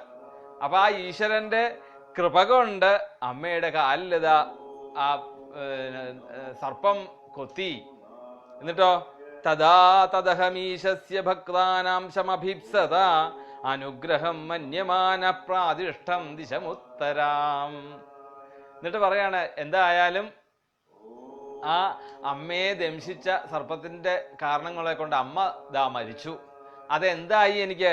തദഹം ഈശസ്യ ഭക്താനാം ശമഭീപ്സത. എന്നെ സംബന്ധിച്ചിടത്തോളം അനുഗ്രഹം മന്യമാന പ്രാതിഷ്ഠം ദിശമുത്തരാം. എന്തായാലും വേദവ്യാസ മഹർഷി എനിക്കതൊരു വലിയൊരു അനുഗ്രഹം തന്നെയായി. അമ്മ മരിച്ചതേ അനുഗ്രഹമായി.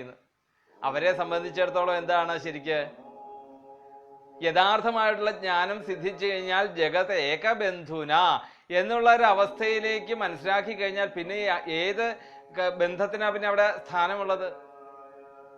അപ്പൊ വ്യക്തമായിട്ടുള്ള ഒരു ജ്ഞാനം കിട്ടിയ ഒരാളെ സംബന്ധിച്ചിടത്തോളം ആരുമായിട്ട് യാതൊരുവിധ ബന്ധവും ഇല്ല എന്നുള്ള ഒരു സത്യത്തെ മനസ്സിലാക്കുകയാണ് അവിടെ, അല്ലേ?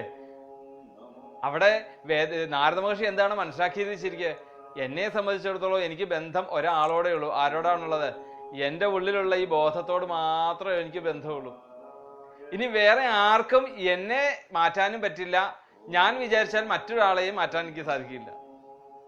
അപ്പം നമ്മൾ ജനിച്ചിട്ടുണ്ടെങ്കിലും നമ്മൾ പോകുന്നതും വരുന്നതും ഒക്കെ എവിടുന്നാണ്?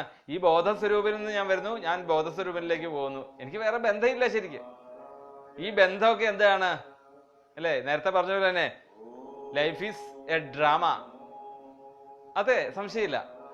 അപ്പൊ ഈ ഒരു നാടകം പോലെ കളിക്കുന്ന ഒരു കഥാപാത്രങ്ങളെ പോലെ തന്നെയാണ്.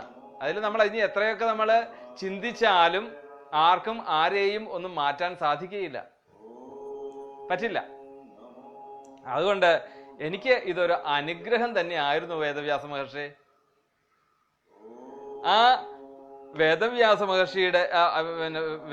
മഹർഷിയോട് നാരദൻ പറഞ്ഞപ്പോഴേക്കും ചോദിച്ചു, അല്ല അമ്മ മരിക്കുക എന്ന് പറയുന്ന അനുഗ്രഹ, അങ്ങനെയാണെങ്കിൽ അങ്ങേക്ക് ഇതിനു മുമ്പും ഈ അമ്മയെ ഉപേക്ഷിച്ചിട്ട് ഇതിന് പോകാൻ സാധിക്കില്ലായിരുന്നോ? അല്ലെങ്കിൽ ഇത്രയും അറിവ് കിട്ടുമ്പോൾ അങ്ങനെയാണല്ലോ. പക്ഷേ എന്ത് സന്യാസമായിക്കോട്ടെ, എത്ര കണ്ട് ഉയർന്ന തലത്തിലേക്ക് നമുക്ക് ചിന്തിച്ചെത്തിയാൽ പോലും അമ്മ എന്നുള്ളൊരു മഹത്വം, ആ മഹത്വത്തിന് ഒരു വിശാലമായിട്ടുള്ള അർത്ഥമാണ് ശരിക്കും. കാരണം ഈ സന്യാസം സ്വീകരിച്ചതിന് ശേഷമാണെങ്കിൽ പോലും പിന്നീട് നമ്മൾക്ക് ജനനം തന്നതായിട്ടുള്ള ആ അമ്മയെ കണ്ടാൽ സന്യാസിമാരായി കഴിഞ്ഞാലും അങ്ങോട്ട് നമസ്കരിക്കണം എന്നാണ് ശരിക്കും ശാസ്ത്രം. സന്യാസ ദീക്ഷ സ്വീകരിച്ചു കഴിഞ്ഞാൽ അമ്മയെ കണ്ടാൽ അമ്മയെ അങ്ങോട്ട് നമസ്കരിക്കുകയും അച്ഛനെ കണ്ടാൽ അച്ഛൻ ഇങ്ങോട്ട് തന്നെ നമസ്കരിക്കണം. അപ്പൊ അമ്മയുടെ സ്ഥാനം അവിടെയും തീരുന്നില്ല എന്നർത്ഥം, അല്ലെ? നമുക്ക് ശങ്കരാചാര്യസ്വാമികളുടെ കഥകളൊക്കെ നമുക്കറിയാം, അല്ലെ? മരണകാലത്ത് പോകുമ്പോഴും അമ്മ എപ്പോഴെന്നെ സ്മരിക്കുന്നതോ ഞാൻ ആ സമയത്ത് അമ്മയുടെ മുമ്പിലേക്ക് എത്തിക്കോളാം എന്നുള്ള ഒരു പ്രതിജ്ഞ എടുത്താണ് അദ്ദേഹം പരിവ്രാജകത്തിന് വേണ്ടി പോകുന്നത്. അപ്പൊ ഇവിടെ പറയാണ് അനുഗ്രഹം മന്യമാന പ്രാതിഷ്ഠം ദിശമുത്തരാം. അല്ലെ, ഇതില് പറയുന്നു ഉത്തരാം ദിശ, വടക്കോട്ട് നോക്കി യാത്രയായി എന്നേ അവിടെ പറയുന്നുള്ളൂ. ശരിക്ക് ഓരോ ദിക്കുകളിലേക്കും പോകുന്നതിന് ഓരോ അർത്ഥങ്ങളുണ്ട് എന്ന് പറയും. കിഴക്കോട്ട് യാത്ര ചെയ്യുക എന്ന് പറഞ്ഞാൽ മംഗളകാര്യത്തിനായിട്ട് പോവുക എന്ന് പറയും. കിഴക്കോട്ട് യാത്ര ചെയ്യുന്നത് മംഗള ക്ഷേത്രത്തിലേക്ക് പോവുക, തുടങ്ങിയതായിട്ടുള്ള കാര്യങ്ങളിലേക്കൊക്കെ നമ്മൾ കിഴക്കോട്ട് പോവുക, യാത്ര ചെയ്യുക. പിന്നെയോ പടിഞ്ഞാട്ട് പോയി, അല്ലെങ്കിൽ പടിഞ്ഞാട്ട് നിന്നാണ് വരവ് എന്നൊക്കെ പറഞ്ഞാൽ അതിന് വേറൊരു അർത്ഥമാണ് കൽപ്പിക്കുക. എന്താണ് കൽപ്പിക്കുക? മദ്യസേവയ്ക്ക് പോയതാണ് എന്ന് പറയും പണ്ട്. ചോദിക്കും, ഒരു നസ്യമായിട്ടൊക്കെ ചോദിക്കും, എന്താ എവിടുന്നാ ഇപ്പൊ വരവ്? പടിഞ്ഞാട്ട് നിന്നാണോ വരവ് എന്ന് ചോദിക്കും. അപ്പം പടിഞ്ഞാട്ടേക്ക് പോവുക എന്ന് പറഞ്ഞാൽ മദ്യപാനത്തിനാണ് പോകുന്നതെന്നാണ് ശാസ്ത്രം പറയുക. പിന്നെ വടക്കോട്ട് പോവുക എന്ന് പറഞ്ഞാല് സന്യാസം എന്നുള്ളതാണ് അതിന്റെ പ്രായോപവേശം എന്നൊക്കെ പറയുന്ന ആ സന്യാസം എന്നുള്ളൊരു ജ്ഞാന ഇതിനു വേണ്ടിയാണ് വടക്കോട്ട് യാത്രയാകുക എന്ന് പറഞ്ഞാൽ. തെക്കോട്ട് യാത്രയാകുക എന്ന് പറഞ്ഞാൽ പൊതുവേ നമ്മൾ ഉപയോഗിക്കുന്ന ഒരു ഭാഷയാണ് അല്ലേ. ആ യമപുരിയിലേക്കുള്ള യാത്ര ഇതാണ്. അപ്പം ഈ 4 ദിക്കിലേക്കുള്ള യാത്രകളുടെ ഒരു മഹത്വം അതാണ്. അത് ജീവിതത്തിൽ നമ്മൾ പലരും അത് ഉപയോഗിക്കുന്ന ഒരു സംഗതികളാണ്. ഇപ്പൊ എവിടുന്നാ വരവ്, പടിഞ്ഞാട്ടാണോ? ഇനി ആരെങ്കിലും ചോദിച്ചാൽ തന്നെ ഇനി നമ്മൾക്ക് തെറ്റണ്ട. ഇപ്പൊ പടിഞ്ഞാട്ടിൽ നിന്നാണോ വരുന്നതെന്ന് വെച്ചാൽ ഞാൻ അത്തരക്കാരനല്ല എന്ന് തന്നെ പറയണം. പടിഞ്ഞാട്ടേക്ക് പോകാൻ ഞാൻ തയ്യാറല്ല എന്നുള്ളതും കൂടെ നമ്മൾ ഈ ഭാഗവതം സത്സംഗത്തിൽ പങ്കെടുത്തതിന്റെ ഒരു പ്രകാരത്തിൽ നമുക്ക് പറയാൻ സാധിക്കണം എന്ന് പറയാണ്. ഓക്കെ, എന്തായാലും അതിന്റെ പറഞ്ഞ കൂട്ടത്തിൽ ഒന്ന് പറഞ്ഞു എന്ന് മാത്രം. ഓക്കെ, അപ്പം ആ ഒരു അനുഗ്രഹമാണ് എനിക്ക് കിട്ടിയത്. അതുകൊണ്ട് ഞാൻ അപ്പം തന്നെ തീരുമാനിച്ചു എങ്ങോട്ട് പോകാൻ. ഞാൻ വടക്കോട്ട് പോകുവാൻ വേണ്ടി തീരുമാനിച്ചു എന്ന് പറഞ്ഞാൽ എന്താണ് അതിന്റെ അർത്ഥം? ശരിക്കും നമ്മൾ സൂക്ഷ്മാർത്ഥമായിട്ട് എടുത്ത് നോക്കിക്കഴിഞ്ഞാൽ സന്യാസം തന്നെയാണ്, അല്ലെങ്കിൽ ആ ജീവിത ലക്ഷ്യത്തിലേക്കുള്ള വഴി എനിക്ക് തെളിച്ചു തന്നു അമ്മ. അമ്മയായിക്കൊണ്ട് തന്നെ എനിക്ക് ആ വഴി തെളിച്ചു തന്നു എന്നർത്ഥം. അപ്പം അമ്മ എന്തിനു വേണ്ടിയായിരുന്നു ജീവിച്ചതും? എൻ്റെ നന്മയ്ക്ക് വേണ്ടിയിട്ടാണ് അമ്മ ജീവിച്ചത്. അത് അമ്മ വേണ്ട രീതിയിൽ, അത് ഭഗവാൻ തന്നെ അത് വേണ്ട രീതിയിൽ ആക്കി കൊടുത്തു എന്നുള്ളതല്ലേ ചിന്തിക്കേണ്ടത്? തീർച്ചയായിട്ടും. ഇനി സ്ഫീതാൻ ജനപദാം സത്രപുര ഗ്രാമവ്രജാകരാൻ ഖേടഖർവടവാടീശ വനാന്യുപവനാനി ചാം ചിത്രധാതു വിചിത്രാദ്രി നിഭഭഗ്ന ഭുജദ്രുമാൻ ജലാശയാൻ ശിവജലാൻ നളിനീസുരസേവിതാഹ ചിത്രസ്വനീ പത്രരഥീർവിഭ്രമരശ്രിയ നളവേണു ശരസ്തംഭകുശകീചക ഗഹ്വരം. ഇപ്പൊ ചോദിക്കുന്നുണ്ടായിരിക്കും, ഇതെന്താ നിങ്ങൾ ഇങ്ങനെ മുഴുവൻ വായിച്ചു പോവുകയാണോ എന്ന്? അങ്ങനെയല്ല. ഇനി പറയുന്നത് എന്താന്ന് വെച്ചാൽ, ഈ നേരത്തെ പറഞ്ഞു നാരദ മഹർഷി അല്ലെ, ആ മതിക്ക് വെളിയിലുള്ള ലോകം എന്താണെന്ന് പോലും അറിയാത്ത ഒരാള് നാരദ മഹർഷി. ഇനി നാരദ മഹർഷി പോയ സ്ഥലങ്ങളെ കുറിച്ച് ഇനി പറയുകയാണ് അവിടെ. സ്ഫീതാൻ ജനപദാം സ്തത്ര, ജനപദങ്ങള് താമസിക്കുന്നതായിട്ടുള്ള നഗരങ്ങളിലേക്ക് ഇറങ്ങി. പിന്നെ പുരഗ്രാമവ്രജാകരാൻ, ധാരാളം കൊട്ടാരങ്ങള്, ഐശ്വര്യങ്ങളായിട്ടുള്ള കൊട്ടാരങ്ങള്, നഗരങ്ങള് തുടങ്ങിയതായിട്ടുള്ള സ്ഥലത്തേക്കൊക്കെ യാത്രയായി. പിന്നെയോ ഖേടഖർവടവാടീശ്ച വനാന്യുപവനാനിച്ച, അവിടെ ധാരാളം വനങ്ങള്, ഉപവനങ്ങള്, ഉദ്യാനങ്ങള്, ഇങ്ങനെ ഓരോന്നും തുടർച്ചയായിട്ട് ഓരോന്നും എടുത്തെടുത്ത് പറയാണ്. ആ അമ്മയുടെ ഒരു സ്നേഹം കൊണ്ട് എനിക്ക് അവിടെ നിന്ന് ഈശ്വര സാക്ഷാത്കാരത്തിലേക്കുള്ള ഒരു വഴിയായി. അവിടെ നിന്ന് ഞാൻ ആ വടക്കോട്ട് പോയ ഞാൻ നാട്ടിൻപുറം കഴിഞ്ഞ്, അതുപോലെ കൊട്ടാരങ്ങള്, ഗ്രാമങ്ങള്, ഗോകുലങ്ങള്, ഖനിപ്രദേശങ്ങള്, പിന്നീട് വ്രജ എന്ന് പറഞ്ഞ ഖനിപ്രദേശമാണ്, അല്ല വ്രജ, ആ ഇടയന്മാരൊക്കെ താമസിക്കുന്ന സ്ഥലങ്ങള്, അങ്ങനെയുള്ള ഖേടഖർവടവാടീശ ഉപഗ്രാമങ്ങള്, പിന്നെയോ ധാരാളം പൂങ്കാവുകള്, ധാരാളം പൂക്കൾ നിറഞ്ഞിട്ടുള്ള കാവുകള്, ഇനി ഉദ്യാനങ്ങള്, അങ്ങനെ പിന്നെ ചിത്രധാതു വിചിത്ര ആദ്രി നിഭഭഗ്ന ഭുജദ്രുമാൻ, ധാരാളം പല നിറത്തിലുള്ള ധാതുക്കള്, മനോല തുടങ്ങിയതായിട്ടുള്ള ധാതുക്കൾ നിറഞ്ഞതായിട്ടുള്ള മലകള്. ഇനി പിന്നെ അവിടെ വിശേഷമായിട്ട് ആനകൾ ഒടിച്ചിട്ടിട്ടുള്ള കൊമ്പുകൾ കിടക്കുന്നതായിട്ട് കാണുന്നത്. കാരണം ഇതൊക്കെ എന്തിനെയാണ് സൂചിപ്പിക്കുന്നത് ശരിക്ക്? കാരണം ഇനി എന്തിനു വേണ്ടിയിട്ടാണ് യാത്ര, അല്ലെ? തപസ്സിന് വേണ്ടിയിട്ടുള്ള യാത്ര, അല്ലെങ്കിൽ ആ ഈശ്വര സാക്ഷാത്കാരത്തിന് വേണ്ടിയിട്ട് പോകുമ്പോൾ ഒരു മനുഷ്യൻ നേരിടേണ്ടി വരുന്നതായിട്ടുള്ള ധാരാളം വഴികൾ. അതിൽ എന്തൊക്കെയാണ്? കുറ്റിക്കാടുകളുണ്ട്, ഘോരമായിട്ടുള്ള മൃഗങ്ങളെ പറയുന്നു. ഇവിടെ ഇപ്പൊ പറയുന്നത് എന്താണെന്ന് വെച്ചാൽ നിഭഭഗ്ന ഭുജദ്രുമാൻ എന്നൊക്കെ പറഞ്ഞു കഴിഞ്ഞാല് ഈ ആന ആ സമയത്ത് ഒടിച്ചിട്ട കമ്പുകളെ കണ്ടു എന്നർത്ഥം. എന്ന് പറഞ്ഞാൽ എന്താണ്? അത്രേ ഭയാനകമായിട്ടുള്ള ഒരു അവസ്ഥകളെയൊക്കെ പിന്നിട്ട് വന്നു നാരദ മഹർഷി. അതൊന്ന് പറയാൻ വേണ്ടിയിട്ടാണ് ഇവിടെ ഇത്രയും ഗംഭീരമായിട്ട് നാട്ടിൻപുറങ്ങളിൽ നിന്ന്, അല്ലെ, നാട്ടിൻപുറങ്ങൾ മനസ്സിലായി. അതിനുശേഷം വലിയ വലിയ കൊട്ടാരങ്ങള്, ഐശ്വര്യങ്ങള് അത് കണ്ടു. പിന്നീട് കൊടും വനങ്ങളിലേക്ക് കയറുന്നു, കുറ്റിക്കാടുകളിലേക്ക് കയറുന്നു, ഘോരമായിട്ടുള്ള മൃഗങ്ങള്, ഇങ്ങനെ സുഖവും ദുഃഖവും അനുഭവിക്കുന്നതായിട്ടുള്ള പല സാഹചര്യങ്ങള് ഈ ഈശ്വര സാക്ഷാത്കാരത്തിന് വേണ്ട, സന്യാസത്തിന് വേണ്ട നമ്മൾ സമ്യക്കാവും വണ്ണം ന്യസിച്ചു പോകുമ്പോൾ ഇങ്ങനെ പല ഘട്ടങ്ങളുണ്ടാവും. ഈ ഘട്ടങ്ങളെയൊക്കെ ഞാൻ മറികടന്ന് അവിടെ എത്തി. ഏക ഏവാതിയാതോഹമദ്രാക്ഷം വിപിനം മഹൽ ഘോരം പ്രതി ഭയാകാരം വ്യാലോ ലൂക ശിവാജിരം. അവിടെ ചെന്ന് കഴിഞ്ഞപ്പോഴത്തേക്ക് പല രീതിയിലുള്ള എന്താണ് പാമ്പുകള്, പിന്നെ ഈ കീരി, പാമ്പ് തുടങ്ങിയതായിട്ടുള്ള നികൃഷ്ടമായിട്ടുള്ള ജീവികളും സൗന്ദര്യമായിട്ടുള്ള ജീവികള് അല്ലെ, രണ്ട് രീതിയിലുള്ള ക്രൂരമായിട്ടുള്ള ജീവികളും സൗമ്യമായിട്ടുള്ള ജീവികൾ, ഇങ്ങനെയുള്ള മൃഗങ്ങളെയൊക്കെ എല്ലാവരെയും ഞാൻ കണ്ട് അതിനെയൊക്കെ തരണം ഞാൻ ചെയ്ത് പോയി. അങ്ങനെ പോയി അവിടെ ഒരു സ്ഥലത്ത് ചെന്നപ്പോഴത്തേക്ക് എനിക്ക് ദാഹം വല്ലാണ്ടായി, വിശപ്പ് വല്ലാണ്ടായി. പരിശ്രാന്തേന്ദ്രിയാത്മാഹം തൃട്പരീതോ ബുഭുക്ഷിത സ്നാത്വാ പീത്വാ ഹൃദേ നദ്യാ ഉപസ്പൃഷ്ടോ ഗതശ്രമ. എന്നിട്ട് ഞാൻ അവിടെ ചെന്നിട്ടോ സ്നാത്വാ പീത്വാ, ഞാൻ അവിടെ ചെന്ന് ആ തടാകത്തിൽ ഇറങ്ങി ഒന്ന് കുളിച്ചു.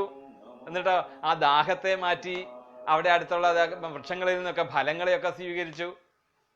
അപ്പം ഒരു സന്യാസിയുടെ അതേ നിലകളെ കുറിച്ചാണ് ഇവിടെ സൂചിപ്പിക്കുന്നത് വേദവ്യാസ മഹർഷി തന്റെ കഥകളിലൂടെ.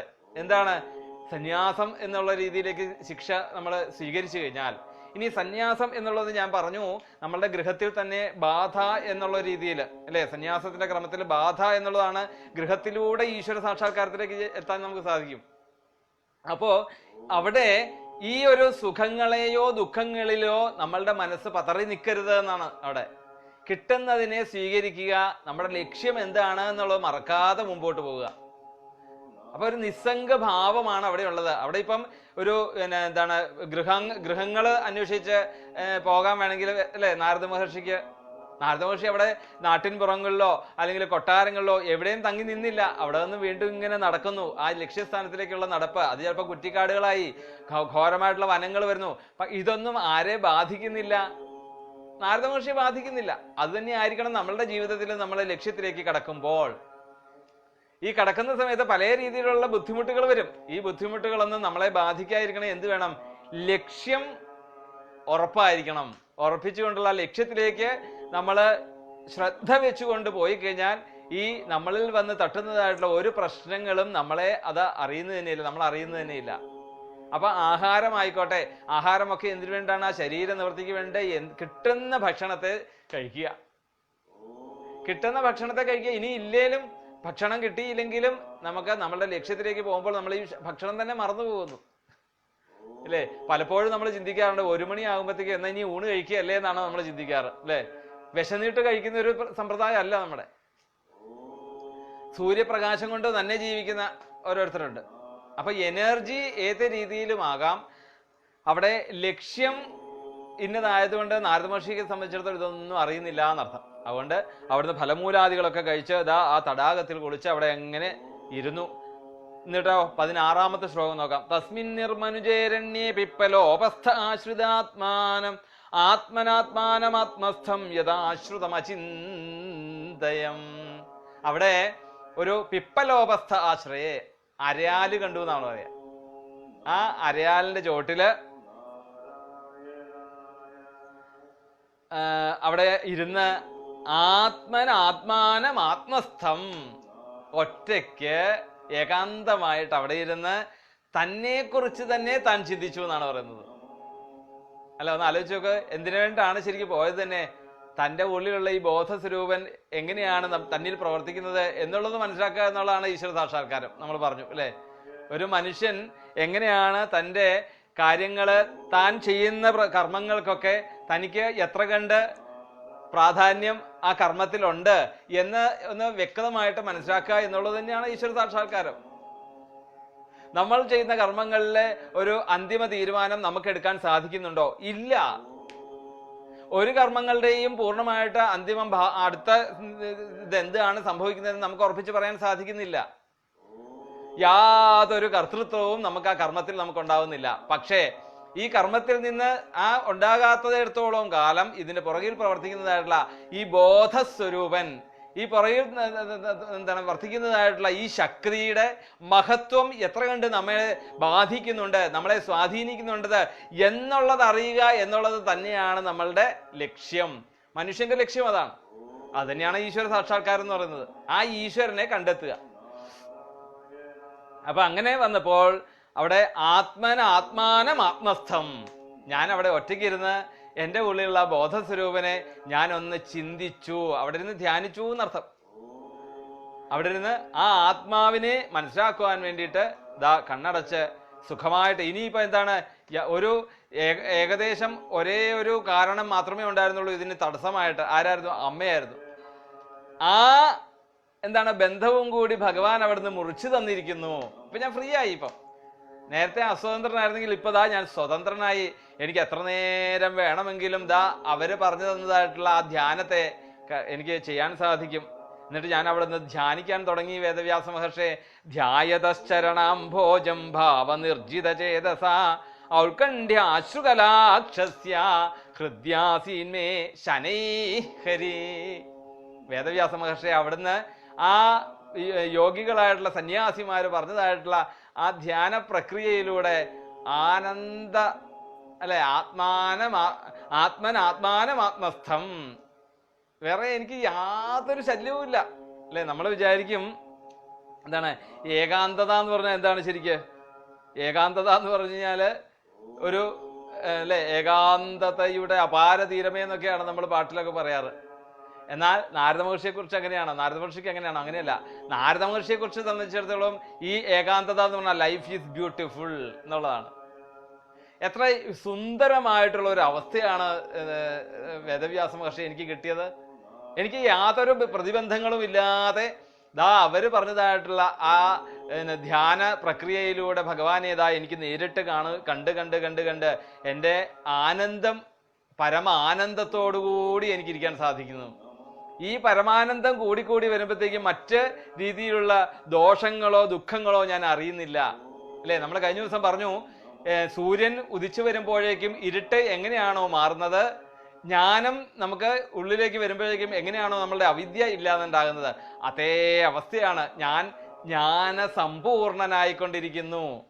അപ്പം ധ്യായത ശരണാംഭോജം ഭാവനിർജിത ചേതസ, ഞാൻ അങ്ങനെ എൻ്റെ ഉള്ളില് ആ ഗുരുവായൂരപ്പനെ അല്ലെങ്കിൽ അവർ പറഞ്ഞു തന്നതായിട്ടുള്ള ഭഗവത് ലീലകളെ ഭഗവാന്റെ രൂപത്തെ ഇങ്ങനെ കണ്ണടച്ചുകൊണ്ട് ആനന്ദിച്ചിരുന്നപ്പോഴേക്കും എൻ്റെ ഉള്ളില് ഭാവനിർജിത ചേതസ, എൻ്റെ ചേതസ്സിനകത്ത് എൻ്റെ മനസ്സില് ആ ഭാവം പൂർണ്ണമായിട്ട് നിലനിന്നു. വേദവ്യാസ മഹർഷി ഔത്കണ്ഠ്യ അശ്രുകലാക്ഷസ്യ, എന്നിട്ടോ എനിക്ക് എൻ്റെതാ ആ കണ്ണിൽ നിന്നും ആനന്ദ അശ്രുക്കൾ ഒഴുകിക്കൊണ്ടിരിക്കുന്നു. ഹൃദ്യാസീന്മേ ശനൈഹരി, അങ്ങനെ എൻ്റെ ഉള്ളിൻ്റെ ഉള്ളിൽ ആ മനസ്സില് ആ ചതുർബാഹു വിഗ്രഹമായിട്ടുള്ള ഗുരുവായൂരപ്പന്റെ രൂപത്തെ ആ പാദം മുതൽ കേശം വരെയുള്ള ആ ഓരോ അംഗങ്ങളെ ഞാൻ ധ്യാനിച്ച് ഹൃദ്യാസീന്മേ ശനൈഹരി, ശനൈ എന്ന് പറഞ്ഞാൽ പതുക്കെ ഓരോന്നും തെളിഞ്ഞ് ആ ഹരിയെ എനിക്കിതാ തെളിഞ്ഞ് കാണാൻ സാധിക്കുന്നു. അങ്ങനെ പൂർണ്ണമായിട്ട് ആ തൃപ്പാദം മുതല് ദാ ആ തിരുകേശം വരെ എന്ന് വേണേ പറയാം, അല്ലെങ്കിൽ ആ മൽപ്പീലി വരെയുള്ള ആ രൂപത്തെ ഞാൻ പൂർണ്ണമായിട്ട് കണ്ടു കഴിഞ്ഞപ്പോഴേക്കും 18ാമത്തെ ശ്ലോകം, പ്രേമാതിഭര നിർഭിന്ന പുളക അങ്കോതി നിർവൃത ആനന്ദ സംപ്ലവേലീനോ നാപശ്യമുഭയം മുനേ. വേദവ്യാസ മഹർഷേ, ആ ഒരു രംഗം എന്ന് പറഞ്ഞാലുണ്ടല്ലോ, അതായത് ഈ ഭഗവാനെ പൂർണ്ണമായിട്ട് ഇപ്പൊ ആരെയാണ് ധ്യാനിക്കുന്നത് ശരിക്ക്? ആത്മാനം അല്ലെ, ആത്മാനം ആത്മസ്ഥം, തന്നെയാണ് ധ്യാനിക്കുന്നത്. അപ്പൊ ഈ തൻ്റെ ഉള്ളിലുള്ള ഈ തൻ്റെ ശരീരത്തെ തന്നെ ആ ഉള്ളിൽ മനസ്സിലാക്കിക്കൊണ്ട് ആ ഗുരുവായൂരപ്പനെ അതിനോട് ഘടിപ്പിച്ചുകൊണ്ട് അല്ലെ. ഭഗവാന്റെ സ്വരൂപം എന്ന് പറഞ്ഞാൽ കയ്യും കാലും ഒക്കെ ആയിട്ടുള്ളതാണോ ഭഗവാന്റെ സ്വരൂപം? അല്ല, ഭഗവാന് രൂപമില്ല, ഗുണമില്ല അല്ലെ, നാമമില്ല. അപ്പൊ ഇവിടെ എങ്ങനെയാണ് ഭഗവാനായിട്ട് കണക്കാക്കുന്നത്? ഇവിടെ ഈ താൻ തന്നെയായിട്ട് കണക്കാക്കുകയാണ് ഭഗവാനായിട്ട്. അപ്പം എന്താണ്, തൻ്റെ തന്നെ ശരീരമായിട്ടുള്ള ഭഗവാനെ കാണുന്നു. ആ ഭഗവാന്റെ രൂപത്തെ ഓരോന്നോരോന്ന് അംഗപ്രത്യംഗങ്ങളായിട്ട് തന്നിൽ തന്നെ അതങ്ങ് ഉറപ്പിക്കുകയാണ് അങ്ങോട്ട്. അതാണ് ആത്മസാക്ഷാത്കാരം. ആ ബോധസ്വരൂപനായിട്ടുള്ള ഈശ്വരനെ മനസ്സിലാക്കുക എന്ന് പറഞ്ഞാല് താനാണ് ഈശ്വരൻ എന്നുള്ളത് ഉറപ്പിച്ചുകൊണ്ട് അതിങ്ങനെ കാണുന്നു. അപ്പോ അങ്ങനെ കണ്ടു കഴിഞ്ഞപ്പോഴത്തേക്ക് ഇതങ്ങോട്ട് പൂർണ്ണമായി കഴിഞ്ഞപ്പോഴത്തേക്കും പ്രേമാതിഭര നിർഭിന്ന പുളക അങ്കോതി നിർവത, എൻ്റെ പ്രത്യംഗങ്ങളൊക്കെ രോമാഞ്ച കഞ്ചുകങ്ങളായി. വേദവ്യാസ മഹർഷി, എനിക്ക് ആ ഈശ്വര തത്വത്തിലൂടെ എന്നെ എനിക്ക് കാണാൻ സാധിക്കുന്നു. പ്രേമാതിഭര നിർഭിന്ന. അവിടെ പ്രേമം എന്ന് പറയുമ്പോൾ എന്താണ്? എല്ലാം സമർപ്പിച്ചുകൊണ്ടുള്ള സ്നേഹത്തോടുകൂടി എന്നെ തന്നെ എനിക്ക് ആ ഈശ്വരന് തുല്യമായിട്ട് എനിക്ക് കാണാൻ സാധിക്കുന്നു. അതുകൊണ്ട് അവിടെ ആനന്ദ സംപ്ലവേ ലീനോ നാപശ്യമുഭയം മുനേ. എനിക്ക് അവിടെ ഈശ്വരനൊന്ന് ഞാനൊന്ന് വേറെ എന്നുള്ള ഒരു അവസ്ഥ എനിക്ക് ഉണ്ടായിട്ടില്ല. ആനന്ദ സാഗരത്തിൽ ഞാൻ എന്ത് ചെയ്തു? ലീനഹ, ഞാൻ അതിലേക്ക് അങ്ങ് ലയിച്ചു. വേദവ്യാസ മഹർഷി അങ്ങനെ ലയിച്ചു കഴിഞ്ഞാൽ പിന്നെ എന്താണ്? നാപശ്യം ഉഭയം മുനെ. അവിടെ രണ്ട് എന്നുള്ള രീതിയിൽ എനിക്ക് ഭഗവാൻ ഒന്ന് വേറെ ഞാനൊന്ന് വേറെ എന്ന് എനിക്ക് തോന്നുന്നില്ല.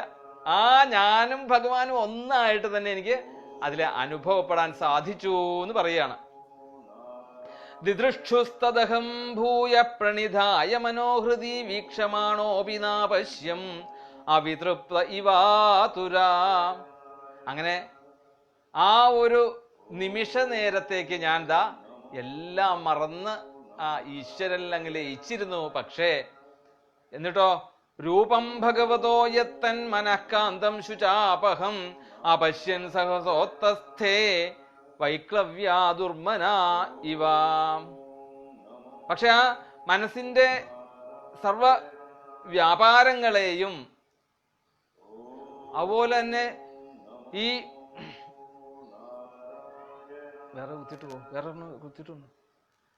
ആ മനസ്സിന്റെ സർവ വ്യാപാരങ്ങളെയും അതുപോലെ ഭക്തി പാരവശ്യം കീഴടക്കിക്കൊണ്ട് അല്ലെ, ഈ ഭക്തി കൊണ്ട് എല്ലാ വ്യാപാരങ്ങളെയും അടക്കി ഭരിച്ചു.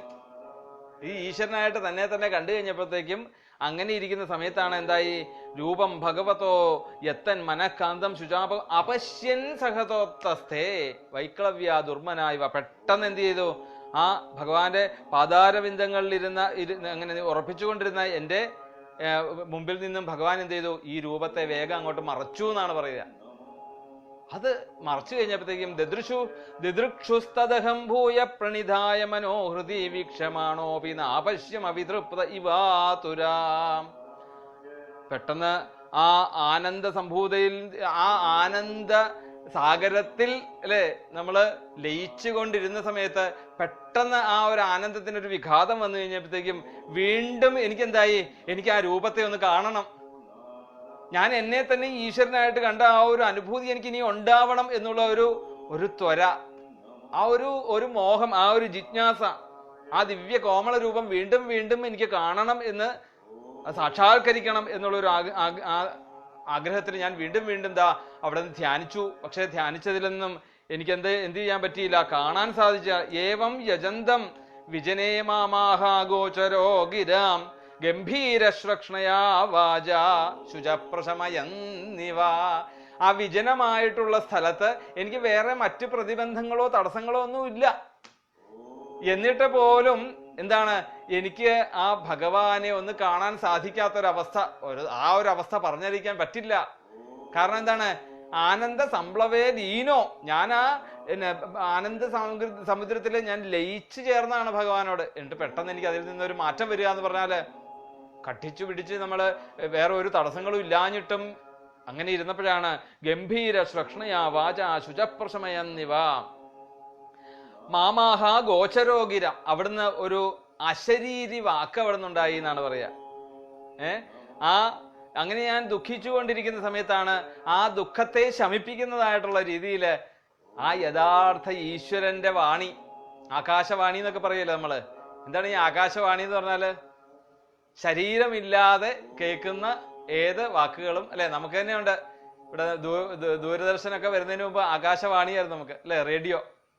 അത് തന്നെയാണ് ആകാശവാണി എന്ന് പറഞ്ഞാൽ ആകാശത്ത് നിന്നും കേൾക്കുന്ന വാണി. അത് തന്നെ, അത് എനിക്കുണ്ടായി. ഉടനെ അവിടുന്ന് പറഞ്ഞു എന്താണ് ആ അശരീരി ഉണ്ടായത്? ഹന്താസ്മിൻ ജന്മനി ഭവാൻ മാമാ ദ്രഷ്ടുമിഹാർഹതി അവിപക്വ കഷായാണാം ദുർദർശോഹം കുയോഗിനാം. ഉണ്ണി അവിടുന്ന് അശരീരി കേൾക്കാണ്. ഉണ്ണി, നിനക്ക് ഈ ജന്മത്ത് എന്നെ കാണുവാൻ വേണ്ടി നിനക്ക് സാധിക്കുകയില്ല. ഹന്ത അസ്മിൻ ജന്മനി ഭവാൻ മാമാ ദ്രഷ്ടുമിഹാർഹതി. പിന്നെ എന്തുകൊണ്ടാണ് നിന്നെ ഞാനിപ്പോൾ കാണിച്ചു തന്നത്? നിന്റെ അമിതമായിട്ടുള്ള ജിജ്ഞാസ കൊണ്ട് ആ രൂപത്തെ നിനക്കൊന്ന് ഞാൻ കാണിച്ചു തന്നു എന്ന് മാത്രം. നിന്റെ പൂർണ്ണമായിട്ടുള്ള ഈ സമർപ്പണം കൊണ്ട് നിന്നെ ഒന്ന് കാണിച്ചു തന്നു എന്നുള്ള മാർഗം. പക്ഷേ അവിപക്വ കഷായാണാം ദുർദർശോഹം കുയോഗിന, എന്നെ കാണണമെങ്കിൽ, എന്നിലേക്ക് എത്തണമെങ്കിൽ, എന്നെ കുറിച്ചുള്ള അല്ലെങ്കിൽ എന്നെ കുറിച്ച് വ്യക്തമായിട്ട് നിനക്ക് ധാരണ വരണമെങ്കിൽ എന്ത് വേണം? നിന്റെ മനസ്സ് പൂർണ്ണമായിട്ട് ശുദ്ധമാകണം. യാതൊരു മാലിന്യം, ഒരു ലവലേശം പോലും മാലിന്യങ്ങൾ ഇല്ലാണ്ട് മനസ്സ് പൂർണ്ണമായിട്ട് ശുദ്ധമായിട്ടുള്ള അവസ്ഥയിൽ മാത്രമേ എന്നെ നിനക്ക് കാണാൻ സാധിക്കുകയുള്ളൂ. അത് നിനക്ക് ഈ ജന്മത്തിൽ നിനക്ക് പറ്റില്ല. നിനക്കൊക്കെ ത്രിഗുണങ്ങളുടെ അടിസ്ഥാനത്തിൽ നിനക്ക് ഇനിയും അതിൻ്റെ പ്രാരബ്ധങ്ങൾ, അല്ലേ? നമ്മൾ പറഞ്ഞു പ്രാരബ്ധങ്ങൾ നമ്മൾ എപ്പോഴും അനുഭവിച്ചേ തീർക്കാൻ പറ്റുള്ളൂ. ഏതാണ് പ്രാരബ്ധം എന്ന് പറയുന്നത്? മുൻജന്മത്തിൽ നമുക്ക് ഉണ്ടായിട്ടുള്ള അജ്ഞത കൊണ്ട് ഉണ്ടായിട്ടുള്ള ദോഷങ്ങളാണ് ഇപ്പോഴത്തെ പ്രാരബ്ധങ്ങൾ, അല്ലെ? സഞ്ചിതവും പ്രാരബ്ധവും ഒക്കെ നമ്മൾ പറഞ്ഞതാ. അത് നമ്മൾ ഈ പ്രാരബ്ധത്തെ നമുക്ക് എന്തായാലും ഒഴിവാക്കാൻ പറ്റില്ല. അപ്പൊ ഈ പ്രാരബ്ധം അങ്ങോട്ട് പോകണമെങ്കിൽ എന്ത് ചെയ്യണം? നമ്മൾ ഇനി ആ യഥാർത്ഥമായിട്ടുള്ള അജ്ഞതയെ മാറ്റി ജ്ഞാനങ്ങൾ സിദ്ധിച്ചുകൊണ്ടേ ഇരിക്കുമ്പോൾ, ജ്ഞാനം പൂർണ്ണമാകുമ്പോൾ നമ്മളുടെ പ്രാരാബ്ധം പോലും നമ്മളിൽ നിന്നും വിട്ടുമാറും എന്ന് പറയാണ്. ആ പ്രാരാബ്ധം അങ്ങനെ വിട്ടുമാറുന്ന സമയത്തും നമ്മൾ അതിനകത്ത് പെട്ടുപോകുന്നില്ല. അപ്പം പ്രാരാബ്ധം നമ്മളിൽ നിന്ന് മാറണമെങ്കിൽ പൂർണ്ണമായിട്ടും എന്ത് ചെയ്യണം? നമ്മൾ ഈ ജ്ഞാനത്തെ മുമ്പോട്ട് കൊണ്ടുപോവുക. ജ്ഞാനത്തിലൂടെ ഉയർന്നു വരുമ്പോൾ പ്രാരാബ്ധമൊക്കെ തന്നെ അത് ഇല്ലാണ്ടാകുകയാണ് ചെയ്യുന്നത്. അതുകൊണ്ട് നിന്റെ ഈ ജന്മത്തിൽ ഈ പ്രാരാബ്ധങ്ങൾ കൊണ്ട് നിനക്ക് കാണാൻ സാധിക്കില്ല. പക്ഷേ നിന്റെ ആഗ്രഹങ്ങളെ കൊണ്ട് ഞാൻ അതൊന്ന് കാണിച്ചു മാത്രം. കാരണം ഔപക്വ കഷായാണാം ദുർദർശോഹം കുയോഗിന, ഇതിനുള്ള യോഗ്യതകൾ വേണം. എന്താണ് യോഗ്യത? തുറന്ന, അല്ലെ, തുറന്ന ശുദ്ധമായിട്ടുള്ള ഒരു മനസ്സിലുണ്ടെങ്കിൽ മാത്രമേ നമുക്ക് ആ ഭഗവാനെ തിരിച്ചറിയാൻ സാധിക്കുകയുള്ളൂ. ഇനി സൂക്ഷ്മമായിട്ട് പറഞ്ഞാലോ, സൂക്ഷ്മാർത്ഥമായിട്ട് പറഞ്ഞാലും അത് തന്നെ. നമ്മൾ തുറന്ന മനസ്സോടുകൂടി, മനസ്സിൽ യാതൊരുവിധ മറ്റു വികാരങ്ങളും ഇല്ലാതെ നമുക്ക് ആലോചിക്കുമ്പോൾ അറിയാൻ പറ്റും നമ്മളെ നിയന്ത്രിക്കുന്നത് ഈ ബോധസ്വരൂപനാണ്. നമ്മൾ വെറും നിസ്സംഗനായിട്ട് നമുക്ക് ഇരിക്കാൻ സാധിക്കും. അപ്പോൾ ആ നിസ്സംഗത്വമാണ് നമുക്ക് നേടിയെടുക്കേണ്ടതും. നമ്മൾ ജീവിതത്തിൽ, അല്ലെ, പല കാര്യങ്ങളുടെയും ഉത്തരവാദിത്തങ്ങളൊക്കെ നമ്മൾ ഏറ്റെടുക്കുന്നുണ്ട്. ഞാൻ അച്ഛനാണ്, എൻ്റെ മക്കളെ വിവാഹം കഴിപ്പിച്ചു കൊടുക്കുന്നത് എൻ്റെ കടമയാണ്. എന്ത് കടമ? എന്ത് കടമയാണ്? ഒരു കടമയില്ല. അതൊക്കെ ഈശ്വരൻ ഓരോന്ന് നിശ്ചയിച്ചിട്ടുണ്ടെങ്കിൽ അവരവരുടെ ആ യോനിയിൽ വന്ന ഒരാൾ ജനിച്ചിട്ടുണ്ടെങ്കിൽ തീർച്ചയായിട്ടും അവർക്ക് വേണ്ടതായിട്ടുള്ള എല്ലാ കാര്യങ്ങളും ആര് നിശ്ചയിച്ചിട്ടുണ്ട്? ഈശ്വരൻ നിശ്ചയിച്ചിട്ടുണ്ട്. അപ്പൊ നമ്മൾ ഇതിനൊക്കെ ഒരു യന്ത്രപ്രാവക പോലെ തന്നെയുള്ളൂ. നേരത്തെ പറഞ്ഞല്ലോ, ഈശസ്യഹി വശേ ലോകം യഥാ യോഷ ദാരുമയി യഥാ. നമ്മളൊക്കെ വെറും എന്താണ്? ഒരു മരപ്പാവകൾ മാത്രമാണെന്നുള്ളൊരു ചിന്ത. ആ ചിന്തയിലൂടെ നമുക്ക് പോകാൻ സാധിച്ചാൽ എവിടെ അഹങ്കരിക്കുന്നു? അഹങ്കാരം ഉണ്ടാവില്ല. അങ്ങനെ അഹങ്കാരം, ഇങ്ങനെയുള്ള ചിന്തയുണ്ടെങ്കിൽ മാത്രമേ, ഇങ്ങനെ ഒരു തുറന്ന മനസ്സുണ്ടെങ്കിൽ മാത്രമേ ഉള്ളൂ നമുക്ക് ഈ ഉള്ളിലുള്ള നമ്മളുടെ ബോധസ്വരൂപനെ മനസ്സിലാക്കാൻ സാധിക്കുകയുള്ളൂ. അതാണ് അവിടെ പറഞ്ഞത്. ഇനി 23-ാമത്തെ ശ്ലോകം നോക്കാം. സഹൃദ്ദർശിതം സഹൃദ്യദർശിതം രൂപം ഏതൽ സഹൃദ്യദർശിതം രൂപമേതൽ കാമായ തേനഘ മത്കാമശനകൈ സാധു സർവാൻ മുഞ്ചതി ഹൃച്ഛയാൻ. അനഘാന്ന് ഇനി നാരദ മഹർഷി അവിടെ ഒന്ന് വിശേഷിപ്പിക്കുകയാണ്. എന്താണ് അനഘൻ എന്ന് പറഞ്ഞാൽ? യാതൊരു ദോഷമില്ലാത്ത വേദവ്യാസ മഹർഷിയെന്ന് ഇടയ്ക്കങ്ങ് വിളിക്കുകയാണ്. ഇനി വേദവ്യാസ മഹർഷിയോട് പറയണം. അതുകൊണ്ട് മൽകാമശനകൈ സാധു സർവാൻ മുഞ്ചതി ഹൃച്ഛയാൻ, അവിടെ എന്നിലുള്ള എല്ലാ ആഗ്രഹങ്ങളെയും ഈ മനസ്സിൽ ഉണ്ടായിട്ടുള്ള ആ വ്യാപാരങ്ങളെ ഒക്കെ മറ്റെല്ലാത്തിൽ നിന്നും പൂർണ്ണമായിട്ടും നിയന്ത്രിച്ച് ആ ഭഗവത് തത്വങ്ങളിൽ തന്നെ ഏകാഗ്രമാക്കുവാൻ വേണ്ടിയിട്ട്, അല്ലെങ്കിൽ ആ ഒരു ദർശനം, ഭഗവത് ദർശനം എനിക്ക് വീണ്ടും കിട്ടുവാൻ വേണ്ടിയിട്ട് തന്നെ ഞാൻ എന്ത് ചെയ്തു? പിന്നീടും ഉപാസന ആരംഭിച്ചു എന്ന് പറയാണ്. അപ്പൊ എനിക്ക് ഇനി വേറെ ഒരു ആഗ്രഹങ്ങളുമില്ല. കാരണം ഇത് സഹൃദർശിതം, ഒരിക്കൽ എനിക്ക് ഈ കണ്ടതായിട്ടുള്ള ഈ ഒരു ആനന്ദ സംപ്ലവോ ലീനോ, ആ ഒരു ആനന്ദ സുഖം, അത് എനിക്കിനി അതിനു വേണ്ടിയിട്ട് ഞാൻ എന്തായി? ഞാൻ പിന്നെ എല്ലാത്തിനെയും ഉപേക്ഷിച്ച ആ ഒരു ലക്ഷ്യത്തിലൂടെയായി പിന്നെ യാത്ര. അപ്പം ആ ഒരു ലക്ഷ്യത്തിലൂടെ എന്ന് പറഞ്ഞാൽ ഇപ്പൊ എന്താണ് പറഞ്ഞത് ഭഗവാൻ? ഈ ജന്മത്തിൽ നിനക്ക് കാണാൻ സാധിക്കുകയില്ല, അടുത്ത ജന്മത്തിൽ നിനക്ക് എന്നെ കാണാൻ സാധിക്കും എന്ന് പറഞ്ഞപ്പോൾ ഇനി എനിക്ക് കാണണമെങ്കിൽ എന്ത് ചെയ്യണം? ഞാൻ ഈ ശരീരത്തെ ഒഴിവാക്കണം. അപ്പൊ ഈ ശരീരം എന്നാണോ എനിക്ക് ഉപേക്ഷിക്കാൻ സാധിക്കുന്നത് അതിന് തയ്യാറായിക്കൊണ്ട് നിൽക്കുകയാണ് അല്ലെ. നമ്മളൊക്കെ ഇന്ന് പേടിക്കുന്നത് എന്തിനെയാണ്? മരണത്തെയാണ് നമ്മളൊക്കെ പേടിക്കുന്നത് അല്ലെ. അപ്പൊ യഥാർത്ഥമായിട്ടുള്ള ജ്ഞാനം കിട്ടിക്കഴിഞ്ഞാൽ നമുക്കൊക്കെ മനസ്സിലാക്കാൻ സാധിക്കും ഈ ശരീരത്തെ നമുക്ക് ഭാരമാണ് ശരിക്ക്. ഈ ശരീരം എന്ന് പറഞ്ഞാൽ എന്താണ് ശരിക്ക്? നമ്മൾ പറഞ്ഞു മുൻജന്മത്തിലെ അജ്ഞത കൊണ്ട് വന്നിട്ടുള്ള പ്രാരാബ്ധമാണ് ഈ ശരീരം. നമ്മൾ ഈ മനുഷ്യ ശരീരം എടുത്തത് തന്നെ പ്രാരാബ്ധം കൊണ്ടാണ്. ഈ പ്രാരാബ്ധം തീർന്നു കഴിഞ്ഞാൽ പിന്നെ ഇനി നമുക്ക് അടുത്ത ജന്മത്തിൽ ശരീരം എടുക്കേണ്ട ആവശ്യം വരുന്നില്ല. അപ്പൊ ഈ ശരീരം എടുത്തത് തന്നെ പ്രാരാബ്ധമാണ്. ഈ പ്രാരാബ്ധം നമ്മളിൽ നിന്ന് വിട്ടു പോകാൻ നമ്മൾ തയ്യാറാണ്. ജിജ്ഞാസു അല്ലെ, ജ്ഞാനികളായിട്ടുള്ള നാരദ മഹർഷിയൊക്കെ അങ്ങനെയാണ് ചിന്തിക്കുന്നത്. അതുകൊണ്ട് അവിടെ പറയാണ് 24-ാമത്തെ ശ്ലോകം നോക്കാം. സത്സേവയാ ദീർഘയാതേ ജാതാ മയി ദൃഢാമതി ഹിത്വാ വദ്യമിമം ലോകം ഗന്ധ മജ്ജനതാമസി. അതുകൊണ്ട് മജ്ജനതാം ഗന്ധ അസി, ആ എന്റെ ആള് എന്നുള്ള രീതിയിൽ ആ ഒരവസ്ഥയിൽ ഞാൻ ഭഗവാനിൽ തന്നെ സത്സേവയാ ദീർഘയാതേ ജാതാ മയി ദൃഢാമതി, ആ കുറച്ച് സമയത്തെ ഉള്ള ആ ആനന്ദ സാഗരത്തില് ആനന്ദ സമ്പളവോലീനോ, ആ കുറച്ചു നേരത്തേക്കുള്ള ഒരു ആനന്ദം, ആ ആനന്ദത്തിൽ തന്നെ ഞാൻ എന്ത് ചെയ്തു? എനിക്ക് അവിടുന്ന് ദൃഢമായിട്ട് ഞാൻ തീരുമാനിച്ചു ഇനി ആ ആനന്ദത്തിൽ തന്നെ എനിക്ക് മുന്നേറാൻ തയ്യാറാവണം എനിക്ക്. അപ്പൊ തന്നെ ഞാൻ തീരുമാനിച്ചു. എന്നിട്ടോ ഈ ലോകത്തെ ഉപേക്ഷിച്ച് ഹിത്വാവദ്യമിമം ലോകം അല്ലെ, ഈ ലോകത്തെ തന്നെ ഉപേക്ഷിച്ച് ഗന്ധാമജ്ജനതാമസി, ആ ഒരു അവസ്ഥയെ വീണ്ടും എനിക്ക് വീണ്ടെടുക്കണം എന്നുള്ള ഒരു മനസ്സിൽ ദൃഢത ഉറപ്പിച്ചു നാരദ മഹർഷി. ഇനി 25-ാമത്തെ മതിർമയി നിബദ്ധേയം ന വിപദ്യേത ഗർഹിചിൽ പ്രജാസർഗ നിരോധേപി സ്മൃതിശ്ച മദനുഗ്രഹാൽ. അതുകൊണ്ട് എന്നിൽ ബദ്ധമായിട്ടുള്ള മയി നിബദ്ധ, എന്നിൽ ബദ്ധമായിട്ടുള്ള ഈ ഒരു ബുദ്ധി, മതിർമയി നിബദ്ധേയം മയി നിബദ്ധ മതിഹി, എന്നിൽ ഈ ഉറച്ചതായിട്ടുള്ള ഈ ഒരു ബുദ്ധി ഒരിക്കലും എന്താണ്?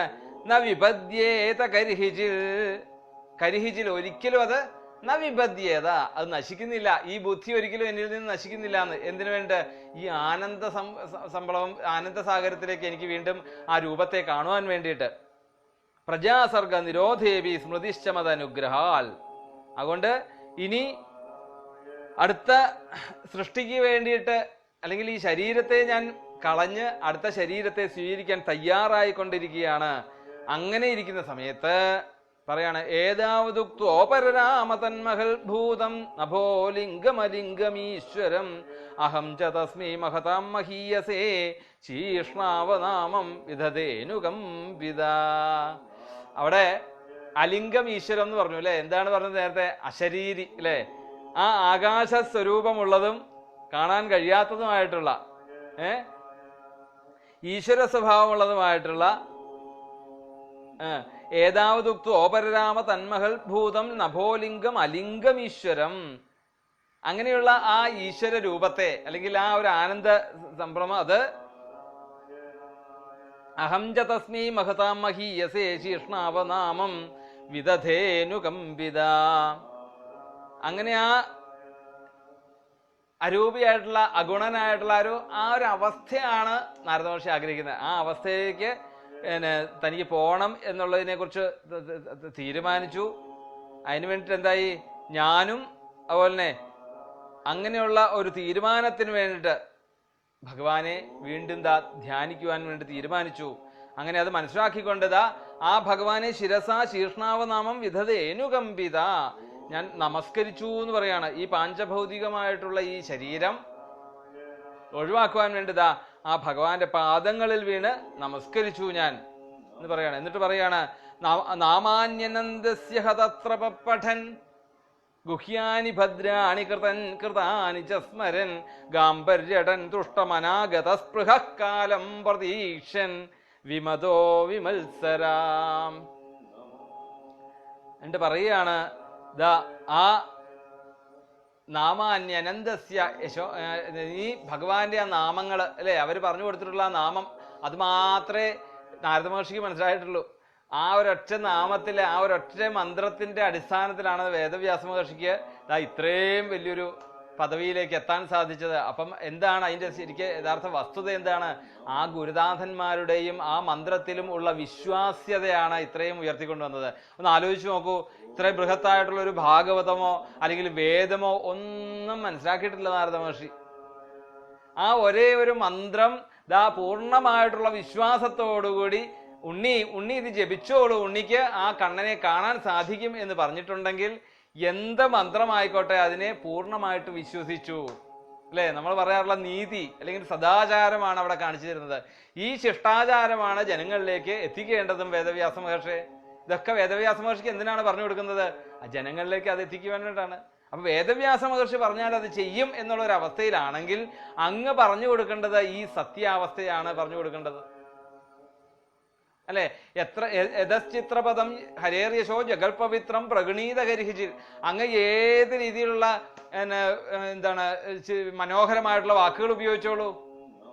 യസ്മിൻ പ്രതിശ്ലോകം അബദ്ധവത്യപി നാമാന്യനന്തസ്യ ശോങ്കിതാനിയൽ, അങ്ങ് എഴുതുന്ന ഏത് നല്ല വാക്കുകളായിക്കോട്ടെ ചീത്ത ആയിക്കോട്ടെ വേദവ്യാസ മഹർഷിയാണോ പറയുന്നത്, അദ്ദേഹത്തിന്റെ ഭാവം ഞങ്ങൾക്കറിയാം. അതുകൊണ്ട് അത് ഗണന്തി ഗുണനാമാനി, അത് ഞങ്ങൾ കേൾക്കും, അത് ഞങ്ങൾ എന്താണ് ശൃണ്വന്തി ഗായന്തി ഗണന്തി സാധവ, അത് ഉച്ചരിച്ചുകൊണ്ട് നടക്കും ജനങ്ങള്.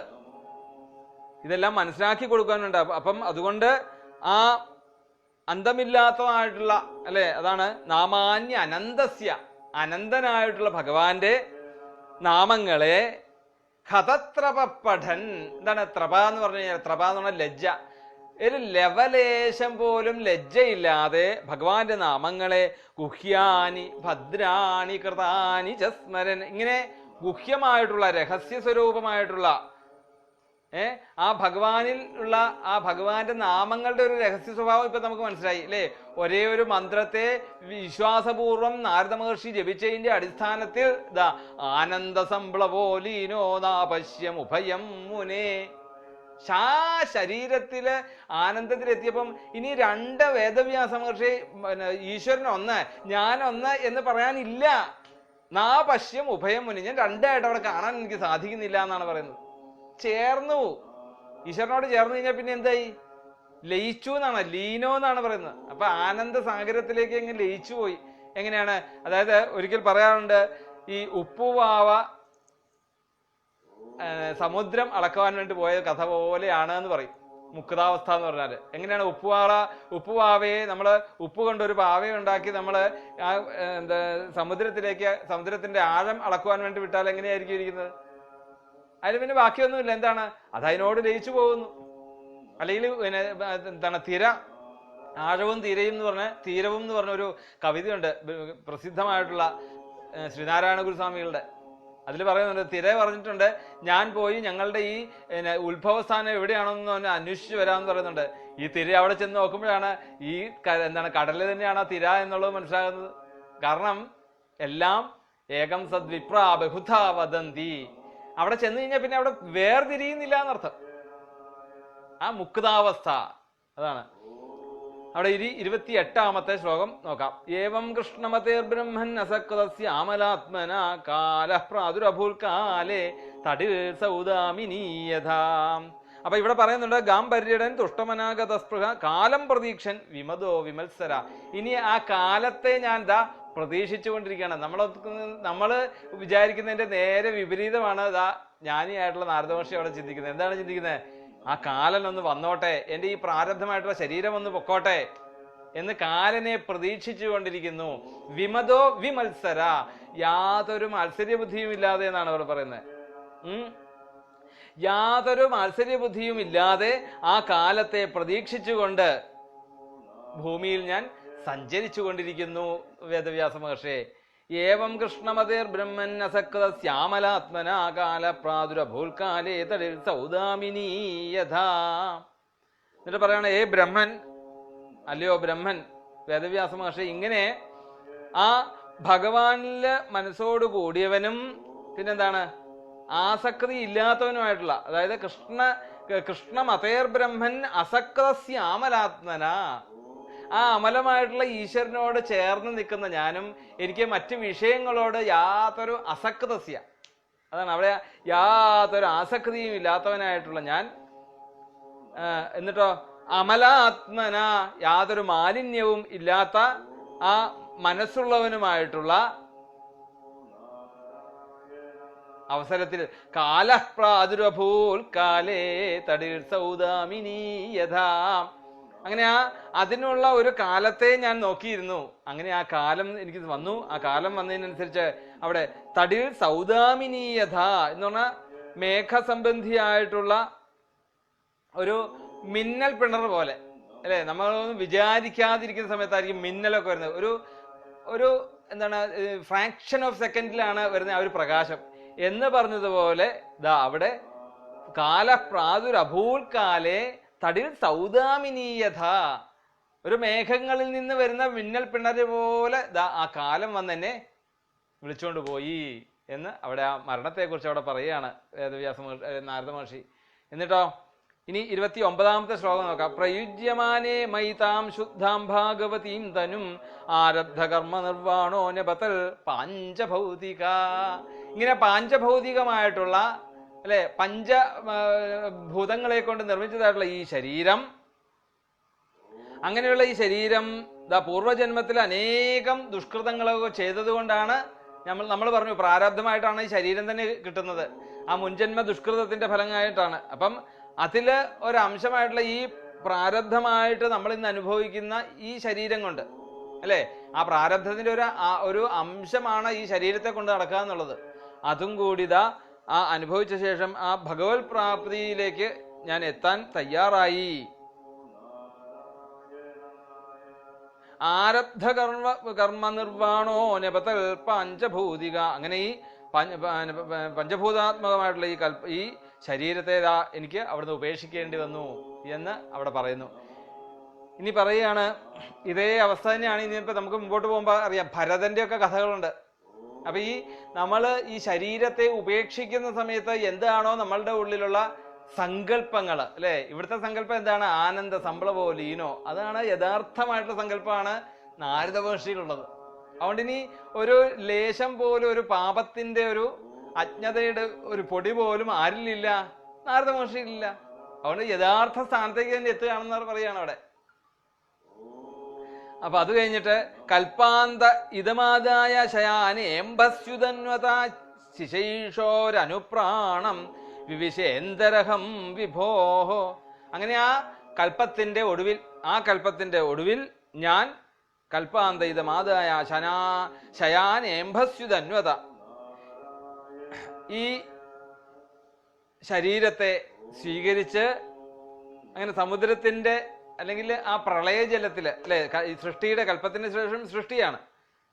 അങ്ങനെ ആ പ്രളയത്തിൽ ശയിക്കുന്നവനായിട്ടുള്ള ആ വിഭുവിന്റെ വിരാട് സ്വരൂപമായിട്ടുള്ള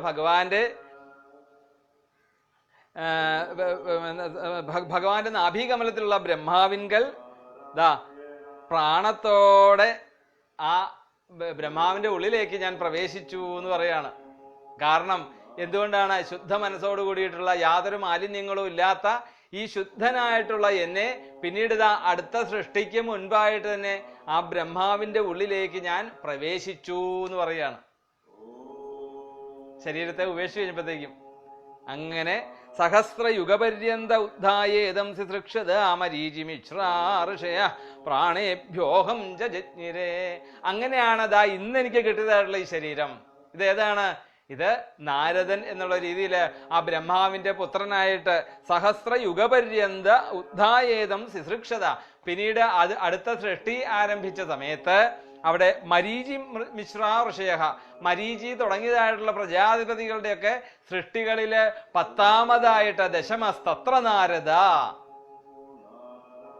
ആ 10ാമതായിട്ട് ആ ബ്രഹ്മാവിന്റെ പുത്രനായിക്കൊണ്ട് ഞാൻ ജനിച്ചിരിക്കുന്നു. അങ്ങനെ ആ മരീചി മുതലായിട്ടുള്ള ഋഷികളുടെ കൂടെ ഞാനും ജനിച്ചു വേദവ്യാസ മഹർഷിയെ എന്ന് അവിടെ പറയുകയാണ്. പിന്നീട് ഇനി 32-ാമത്തെ ശ്ലോകം നോക്കാം. അന്തർബഹിശ്ച ലോകാംസ്ലിൻ പര്യമ്യസ്കന്ദിത വ്രത അനുഗ്രഹാൻ മഹാവിഷ്ണോരവിഘാതഗതിക്വചിൽ. ആ ഭഗവാന്റെ അനുഗ്രഹം കൊണ്ട് ഒരിടത്തും യാതൊരു തടസ്സങ്ങളും ഇല്ലാണ്ട് എന്തായി, അവിടെ യാതൊരുവിധ തടസ്സങ്ങളും ഇല്ലാണ്ട് എന്ന് പറയുമ്പോൾ തൻ്റെ വ്രതങ്ങള് അനുഷ്ഠാനങ്ങളൊക്കെ പൂർണ്ണമായിട്ട് അനുഷ്ഠിച്ചുകൊണ്ട് അല്ലെ ആ 3 ലോകങ്ങളിലും ഞാൻ അകത്തും പുറത്തുമായിക്കൊണ്ട് വർത്തിച്ചുകൊണ്ടിരിക്കുന്നു എന്ന് പറയാണ്. എന്തുകൊണ്ടാണ്? ഈ ശുദ്ധമായിട്ടുള്ള മനസ്സുണ്ടായി.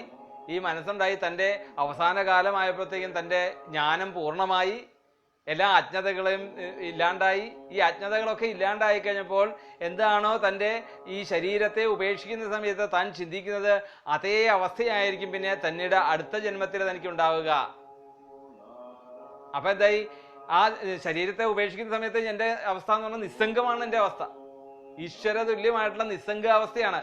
ഈ നിസ്സംഗാവസ്ഥയിൽ ഞാൻ പിന്നീട് ആ ഭഗവാന്റെ അനുഗ്രഹങ്ങളെ കൊണ്ട് യാതൊരു തടസ്സവുമില്ലാതെ ത്രിലോകങ്ങളിൽ ഞാൻ അന്തർബഹിശ്ച അല്ലെ, അവിടെ ത്രിലോകങ്ങളില് അനുഗ്രഹാൻ മഹാവിഷ്ണു അല്ല അന്തർബഹിശ്ച ലോകാം ശ്രീൻ പര്യമ്യ സ്കന്ദിത വ്രത. അസ്കന്ദിത വ്രത എന്താണ് അസ്കന്ദിത വ്രത? ആ അനുഷ്ഠാനങ്ങളോടുകൂടി, ഒട്ടും ഞാൻ മുടക്കാത്ത അനുഷ്ഠാനങ്ങളോടുകൂടി ഞാൻ ഇന്ന് ആ ഭഗവാനെ എന്താണ് ധ്യാനിച്ചുകൊണ്ട് ഏത് സമയവും ആ നിസ്സംഗനായിക്കൊണ്ട് ആ ഭഗവാനായിക്കൊണ്ട് തന്നെ ആത്മാനം ആത്മസ്ഥം എന്ന് പറഞ്ഞ പോലെ തന്നെ ഈ ശരീരം അല്ലെങ്കിൽ ആ ഒരു ചിന്ത, ഈശ്വരനെ തുല്യം ഞാൻ തന്നെയുള്ളൂ, ഇനി വേറൊരു ഈശ്വരനെ നാപശ്യം ഉഭയം മുനി, അതേ അവസ്ഥയിൽ ഞാൻ ജീവിക്കുന്നു വേദവ്യാസ മഹർഷി. എന്നിട്ട് പറയാണ് 33-ാമത്തെ ശ്ലോകം നോക്കാം.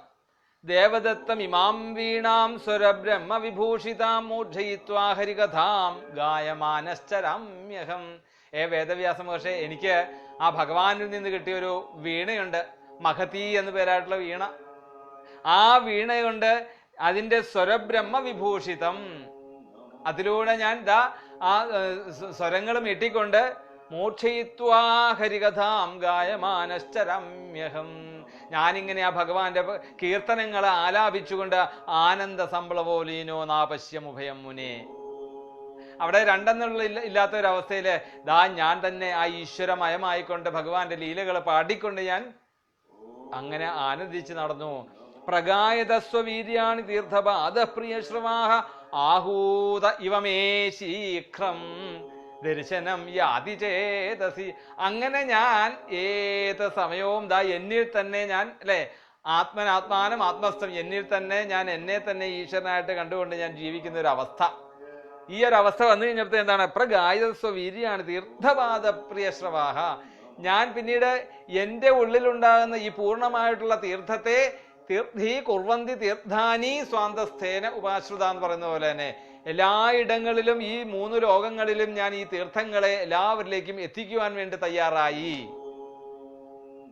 അങ്ങനെ ഇരുന്നപ്പോഴോ ആഹൂത ഇവമേ ശീഘ്രം, അങ്ങനെ ഞാൻ എപ്പോഴാണോ ഹരേ രാമ എന്ന് ആ മഹതി എന്നുള്ള വീണയില് സ്വരത്തോടുകൂടി ഞാൻ ഭഗവാനെ വിളിക്കുന്നുണ്ടെങ്കിൽ ആ സമയത്ത് ഞാനായിട്ട് തന്നെ എന്നിലേക്ക് ആ ഭഗവാനായിട്ട് കാണാൻ സാധിക്കുന്നു. ആത്മാനം ആത്മസ്ഥം അല്ലെ, നമ്മളൊക്കെ വിചാരിക്കേണ്ടതാണ്, നമ്മളോടൊക്കെ പറയുന്നുണ്ട് നമ്മളൊക്കെ ഈശ്വര സ്വരൂപന്മാരാണ്, ഈശ്വര സ്വരൂപിണികളാണെന്ന് പറയുന്നുണ്ടെങ്കിൽ നാരദ മഹർഷിക്ക് അത് കാണാൻ സാധിച്ചു എന്നർത്ഥം. നാപശ്യം ഉഭയം മുനേ, എനിക്ക് രണ്ടെന്നല്ല, ഈ ശരീരം എന്നെ തന്നെ എനിക്ക് നോക്കുമ്പോൾ ഈശ്വര സങ്കല്പം എനിക്ക് ഉണ്ടാവുന്നു.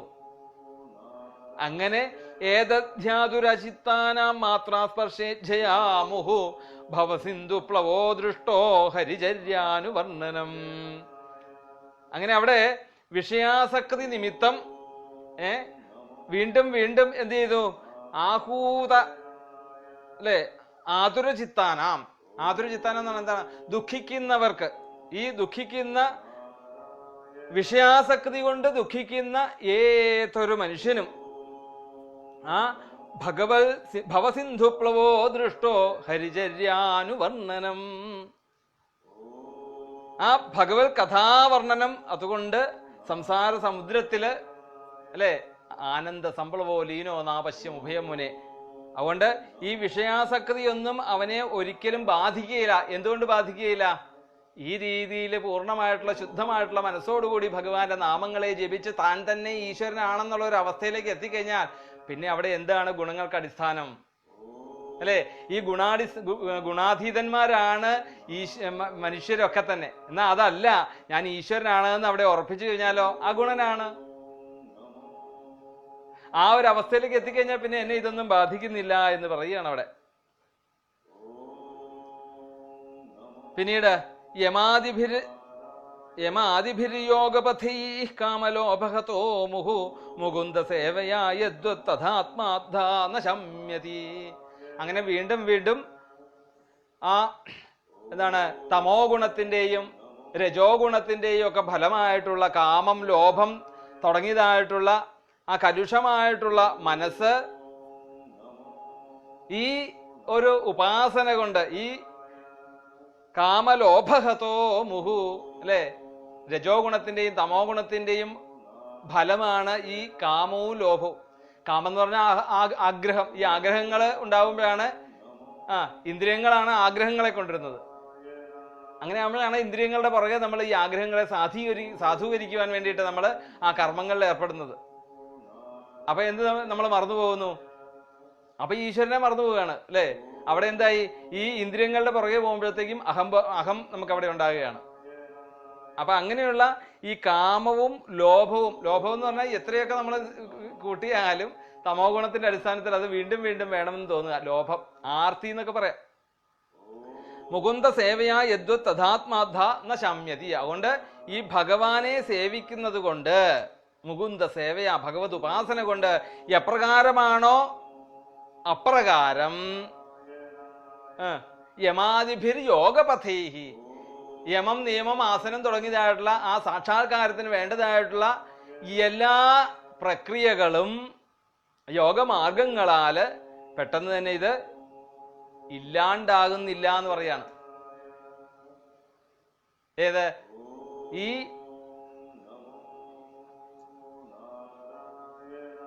ഭഗവത് ഉപാസന കൊണ്ട് എപ്രകാരമാണോ അപ്രകാരം ഈ യോഗ മാർഗങ്ങളിൽ പെട്ടെന്ന് അത് ശമിക്കുന്നില്ല. ഈ എന്താണ്, ഒന്നിലും സംഘവും കൂടാതെ ഈ സച്ചിദാനന്ദം അനുഭവിച്ചുകൊണ്ട് ത്രൈലോക്യം മുഴുവൻ ഞാൻ നടക്കുമ്പോഴും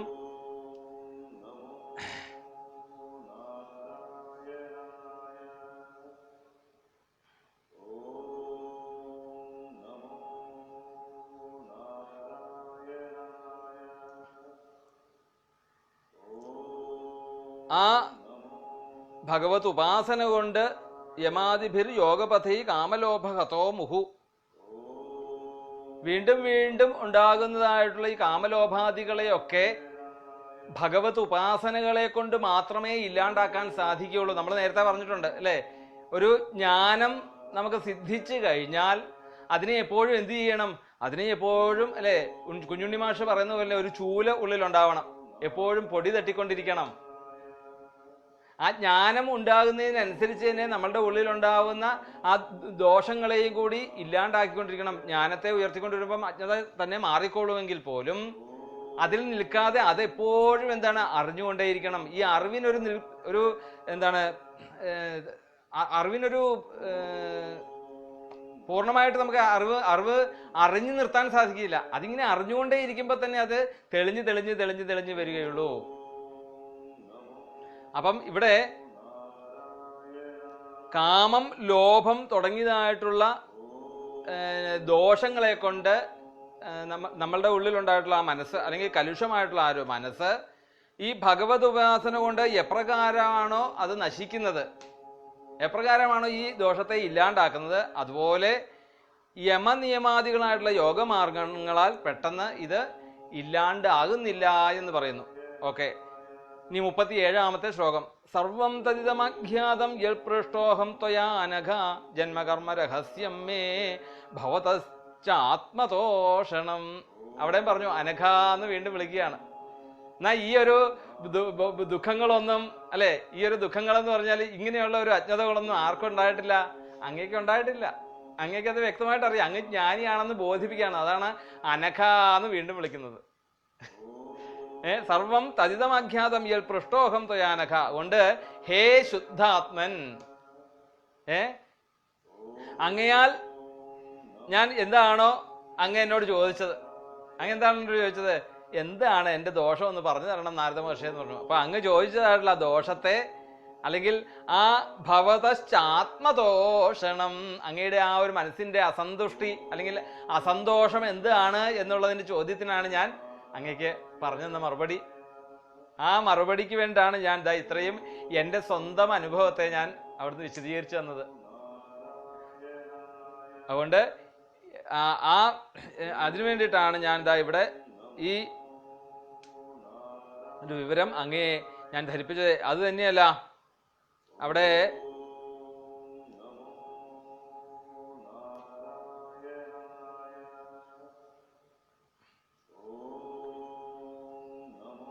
ഭക്തിയോടുകൂടി ഉപാസിച്ചത് കൊണ്ട് എൻ്റെ എല്ലാ ദുഃഖങ്ങളെയും മാറിയെന്നും, യഥാർത്ഥത്തിൽ ഞാൻ ആ നാപശ്യം ഉഭയം മുനെ എന്നുള്ള ആ മനുഷ്യനെ വ്യക്തമായിട്ട് ആരാണ് മനുഷ്യൻ എന്നുള്ളൊരു ചിന്തയാണ് ജനങ്ങളിലേക്ക് എത്തിക്കേണ്ടത് എന്നുള്ളത് വ്യക്തമായിട്ട് അവിടെ നിന്ന് ധരിപ്പിച്ചു. ഇത് എനിക്ക് മനസ്സിലായപ്പോഴാണ് എനിക്ക് അവിടെ രണ്ടല്ലാത്തൊരു ഭാവത്തിലേക്ക് ഞാൻ എത്തിയത്. അതിലൂടെ മാത്രമേ നമുക്ക് രക്ഷപ്പെടാൻ സാധിക്കുകയുള്ളൂ. അപ്പം ആ ഭഗവത് ഉപാസനയെ ആണ് അങ്ങ് വേണ്ട രീതിയിൽ ജനങ്ങളിലേക്ക് എത്തിക്കേണ്ടത് എന്ന് അവിടുന്ന് പറഞ്ഞു കൊടുക്കുകയാണ്. അപ്പം എന്നിട്ട് അതിനുശേഷം പറഞ്ഞു,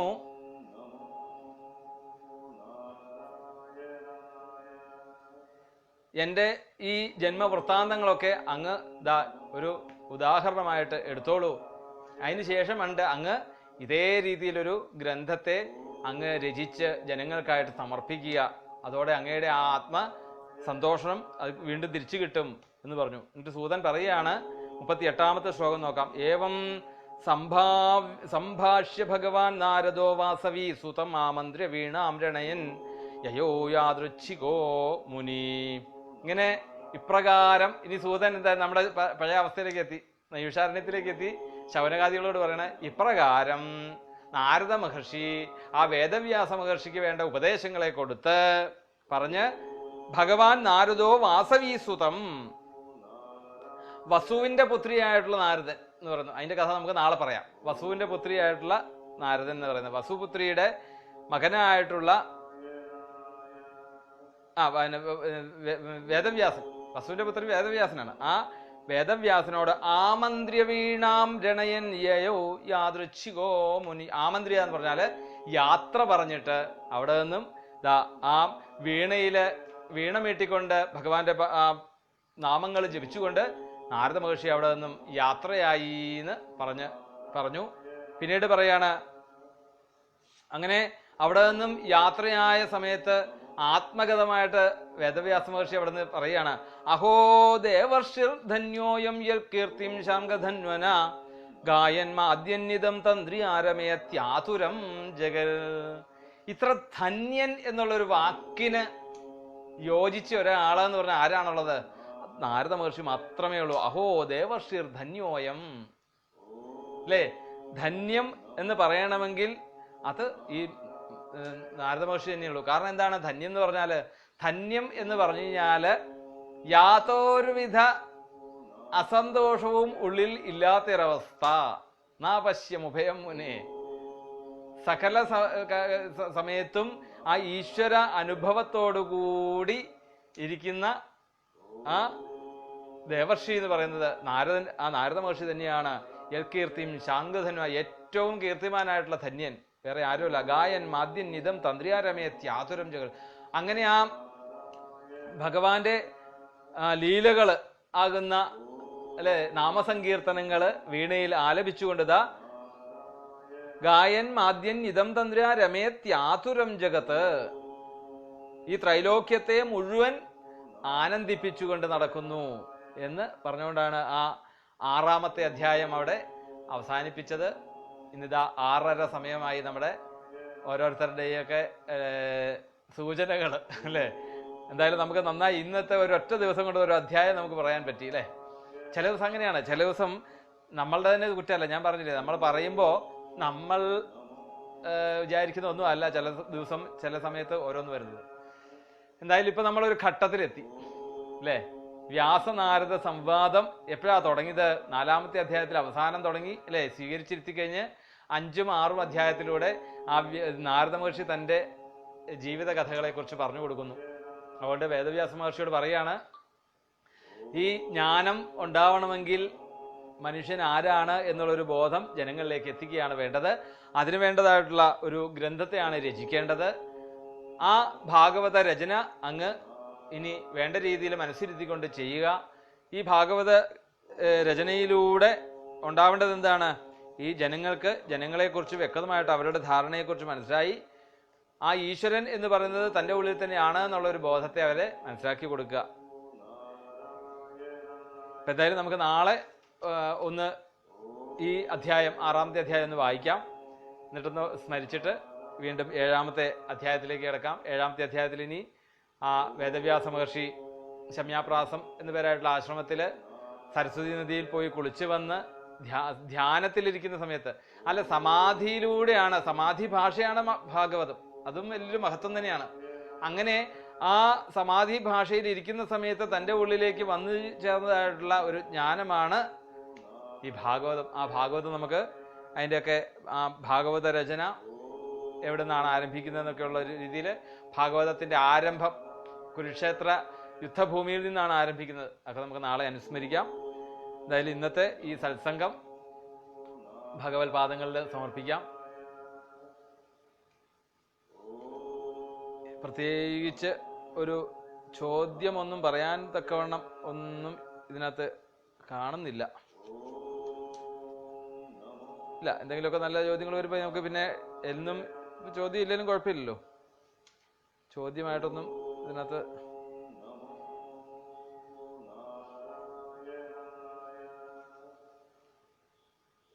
എന്തായാലും നമുക്ക് ഇന്നത്തെ ഈ സത്സംഗം ഭഗവാന്റെ പാദങ്ങളിലും ഗുരുനാഥന്മാരുടെ പാദങ്ങളിലും ഇതെല്ലാം ശ്രവിച്ചുകൊണ്ടിരിക്കുന്ന ഭഗവത് സ്വരൂപന്മാരും ഭഗവത് സ്വരൂപിണികളുമായിട്ടുള്ള എല്ലാവരുടെയും പാദങ്ങളിലായിട്ട് സമർപ്പിക്കാം. അതുപോലെ തന്നെ നമ്മളുടെ ഈ സത്സംഗത്തിൽ നിന്നും നമുക്ക് കിട്ടേണ്ടതായിട്ടുള്ള ഒരു ജീവിതത്തിലുണ്ടാവേണ്ട ഒരു നേട്ടം എന്താണ് വേണ്ടത്? ഈ സത്യത്തെ നമുക്ക് മനസ്സിലാക്കാൻ സാധിക്കണം.